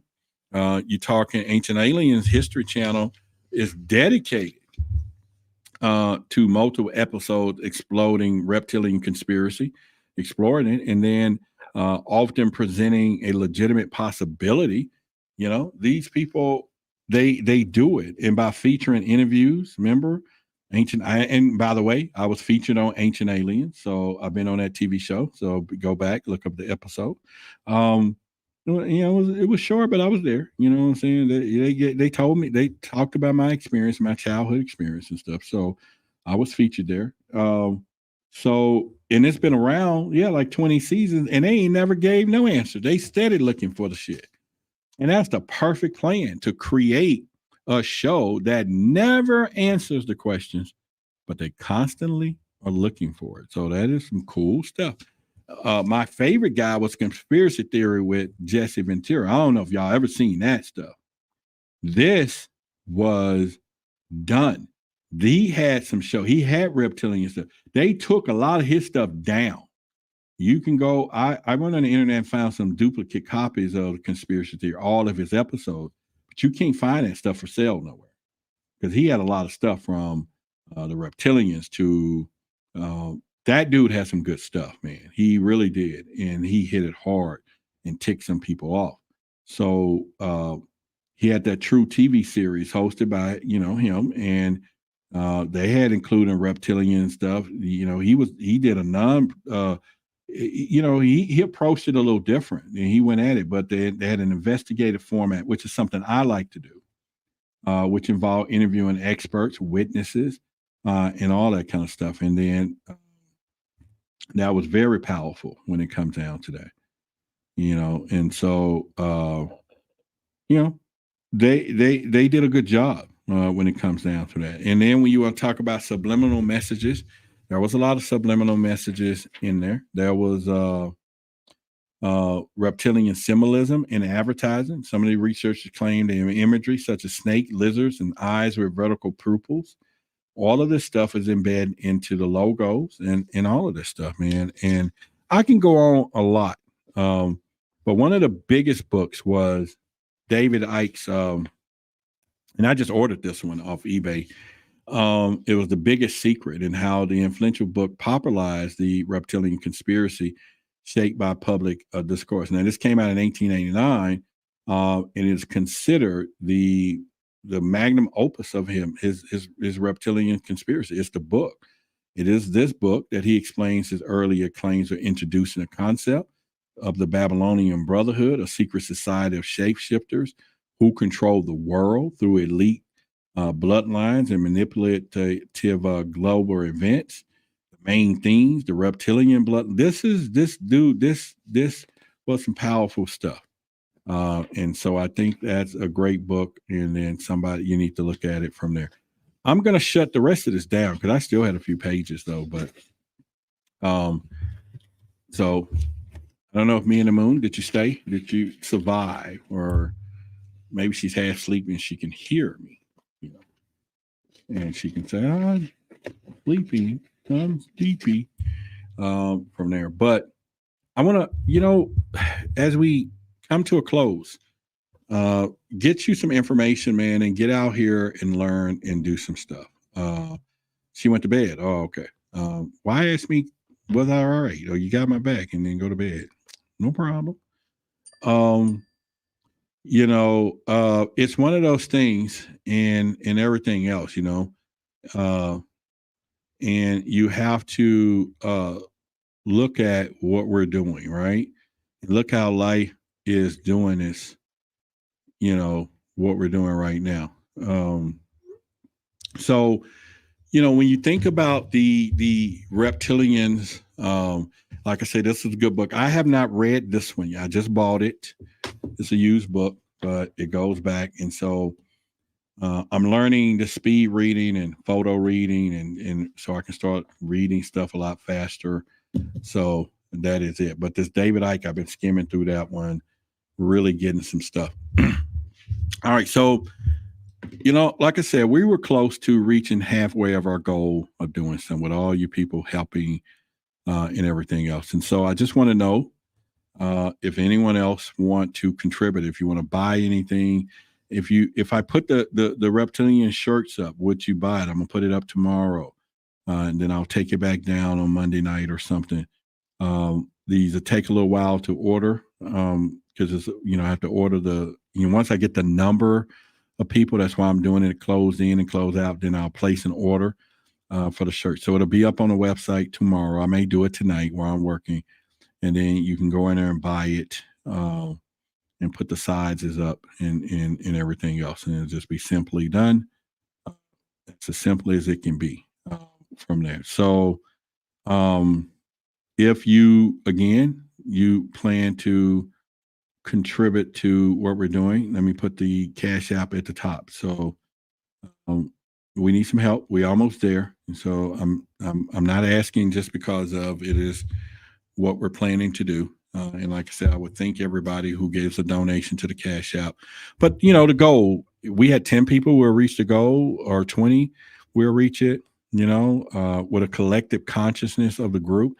Maybe you don't have to give as much again anymore, because we're going to get somewhere. But I do want to lock down our videographers that will do something. Ricky said, text me tomorrow. I don't know if you see the comments on your store. I don't see comments on the store. But I'll text you tomorrow from there. But yeah, I wouldn't see them on the store. On the website thing, and I didn't even know it had comments. So if you wrote them there, I wouldn't even see them. But yeah, I'll give you a holler. Did the Diddy shirt? May I get one? I'm gonna put, like I say, in about an hour, I will put the shirts for sale on the website. Like I said, they're not the same price as the other ones, but but it's an oversized acid wash, good quality shirt. I mean, it's going to be kick ass, and it will be a limited thing. So I will put it up, and then all I would ask is when you get it, take a picture so I can put it on the community page. We'll drop it again in a few months later. But I was just kind of showing. I thought since I'm talking about reptilians, it'd be a good caveat. I wish the website was there. Maybe some of y'all would have ordered it tonight had I put it up, but I just wasn't totally prepared. Once again, if you did not get your book of sacred secrets, it will not be up within a day or so. And I'm sorry that you didn't get it. But I really hoping that a lot of you got it and you wouldn't have been disappointed, and you will learn and grow, and your life will change completely. And that don't mean we're still not going to teach long term. We're still not going to be here to offer information, to put things out there, but we're going to be doing that. There's the Cash App at the bottom.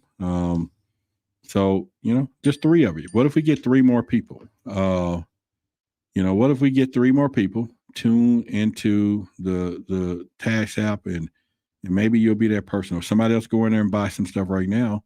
All of that helps. It's reciprocity. You go buy some things, another shirt style or something. It all helps. But I would like to shout out at least 3 more people while we're here, if that's possible.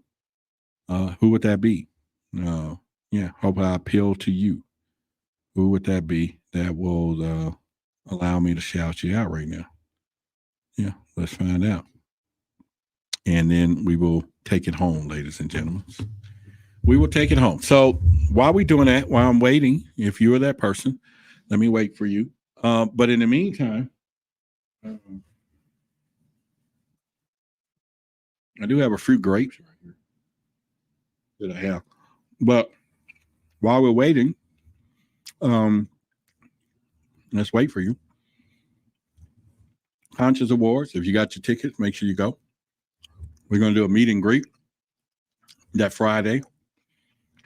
And we're going to do a meet and greet that Friday at the Conscious Awards. Sit around, order some pizza. Yeah, I'm going to splurge that weekend. I'll get off the little eating plan. We'll sit there. Me and the Moon, she'll be there. And then we'll have a couple other people that's in here. Daryl Nichols is going to be there. And we're going to be there. So the greatness of Alton, I met him this weekend down at the Forbidden Knowledge premiere. So, give him a shout out. Alton Thomas right there. So like I said, as we get ready to come to a close, and tonight we've been here 3.5 hours, which is really good for our Freaky Friday.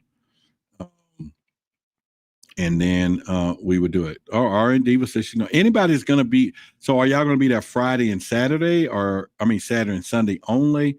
If you're there Saturday and Sunday only, if you come to the conference, make sure we meet, please, I only see y'all usernames. So come up to me, tell me who you are. Let's take a picture. Let's kick it, folks. You know what I'm saying? Let's have a great time. Please, hope that you get the book. I don't know how many copies of the book. So she says, okay, so Friday night, we're going to be, we're at the Marriott Biscayne Bay. So we'll be there.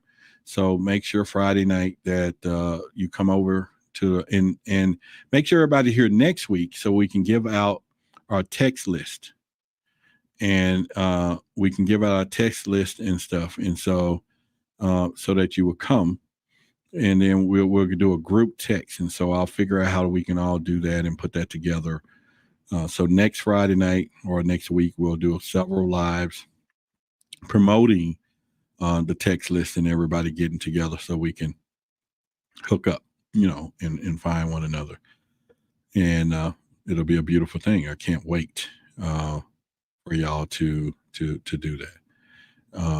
I can't wait for y'all to understand and have some fun. All right. So unfortunately, I'm sitting here. But for those of you who have already contributed to the show tonight, for good measures, like I said, we're working on a documentary. I secured everything, the other side of it with Billy over the weekend. When I was there, we went to dinner and he said he loved to pitch the idea and he's like, let's do it. Do it. And he wanted it for his network. So if you want to get in on that, you can. And like I say, for those others, we will, just put things together. But if you email me on the back end and maybe you want to be a, investor of the project, and then as we put it out there and we get residuals, we can do that. Or if we sell it outright, then we'll fund it back. We'll do some stuff. But we'll be working on that from a legal capacity. Just let me know you're interested. The email is contact@whythebigsecret.com. That's the contact. And Philly Cat will put it in a chat, hopefully, if she's still here. Yes, she's here. And y'all can do that, and we're pretty much doing that. And like I say, I will put the Reptilian shirts up tonight. When I get off of here, I will take the time to go put them up on the website. So give it about an hour, and I would love for 10 of you. Now we get more than that in the next day. That'll be a beautiful synergy. But it is a limited edition. We had them custom made. We own the copyrights to it. No one else have a shirt like this out there nowhere. And if they did, they knocking off, well, maybe, but we have our original artists now. So we're going to be making some great stuff. And pretty soon I'll stick these two styles up. They're really cool shirts too. And, they'll have our brand, our trademark brand behind it and everything else. So there is the email there. There you go right there. It's contact@whythebigsecret.com. So make sure you send me an email and pretty much there. And let me know who's going to get one of those shirts and when I put it up. So let me shout you out now and let you support. So if y'all enjoyed the show tonight, we've been here 3 hours and I kept it on point tonight. And if you enjoyed it, give me a shout out right now before we go. Give me some kudos or it's Freaky Friday, but did we have a good show? A lot of you stayed here tonight, so that was good. He said, I refuse to have any of those faces sitting on my heart. Well, okay. Well, then you can get you another one. That's fine. But the whole point, I have another one that I'm going to bring out. You'll like it. It's one of those deals. But anyway, it's all just a shirt and a tire, but everybody's preferences is fine. But so if we did good tonight, they both look the same. Now they're done. They're different people and stuff. But just one has a woman and one has a man. And that's all. Yeah, they're pretty much. All right. So it's been a plum pleasing pleasure, as well as a privilege tonight. Like I say, I am so proud of having a lot of you in our corner. I am really proud to have you, me able to serve you over the years and doing what we're doing. We're getting ready to go up. We're going to come up like George and Wheezy, right? Content wise, production wise, we're going to make a serious push to be different and special. And it is because of you and your contributions that allows us to do that. And, well, that's the email right there. Oh, he was just talking about the email, but, yeah, I know. I thought about that too when she said she mistyped it. I said they both look the same to me. So I didn't think none of it. In fact, they both look the same. You were correct. So you have to do the things that you're supposed to do, and pretty much. So I love you, and as always, to my haters, if you're here hating on me, I want you to know I can love you without ever meeting you. I don't want to meet you, but I love you. But if you're one of my haters and you hear constantly hating on me, I just want you to know you're really a fan. You're just critical. And there's nothing wrong with criticism. I accept it pretty well, and pretty much. And so I do allow it to sharpen my knives. And sometimes I don't care about what anybody say about me as long as it ain't the truth, at this point. But, to my haters, that's fine. Do that. So with that being said, I'm going to shut us down. And I love all of you. I really do. I love y'all. I got the best job or blessing in the world, and to watch us grow from where we were, 1,000 subscribers. Now we're pushing 20,000. We're going to have 100,000. We're going to do some amazing stuff. And like I said, this is it. You're going to miss vibrational codes. You're going to miss the hidden truths. Now, this is more about secret societies, religion, and all of that. So you're going to miss all of that. The hidden truths, that's going to come down. The Holy Grail is the Book of Sacred Secrets, energy code, put it on the waters, put it on under your pillows, under your beds. I use it tonight. Put it under my bed. Love and abundance. I'm pushing for love and abundance now. And I'm doing that. So we will do that. All right. Let's go home. Why did Ruby shoot Oswald? Was there a conspiracy? In a world shrouded in darkness and obscured by deception from the big secret keepers, a burning question ignites in the hearts and minds of truth seekers. Why? Let's dive into the abyss of the unknown. Challenge the limits of our understanding. This bizarre sequence of double killings raised great questions. Who actually fired the shots that killed Kennedy? Pierce the veil of secrecy.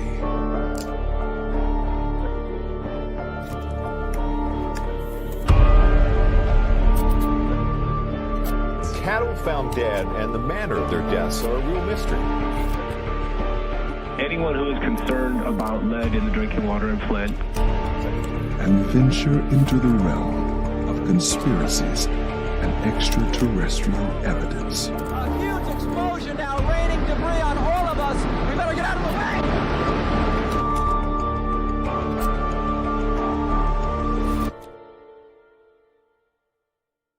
Let us consider the question.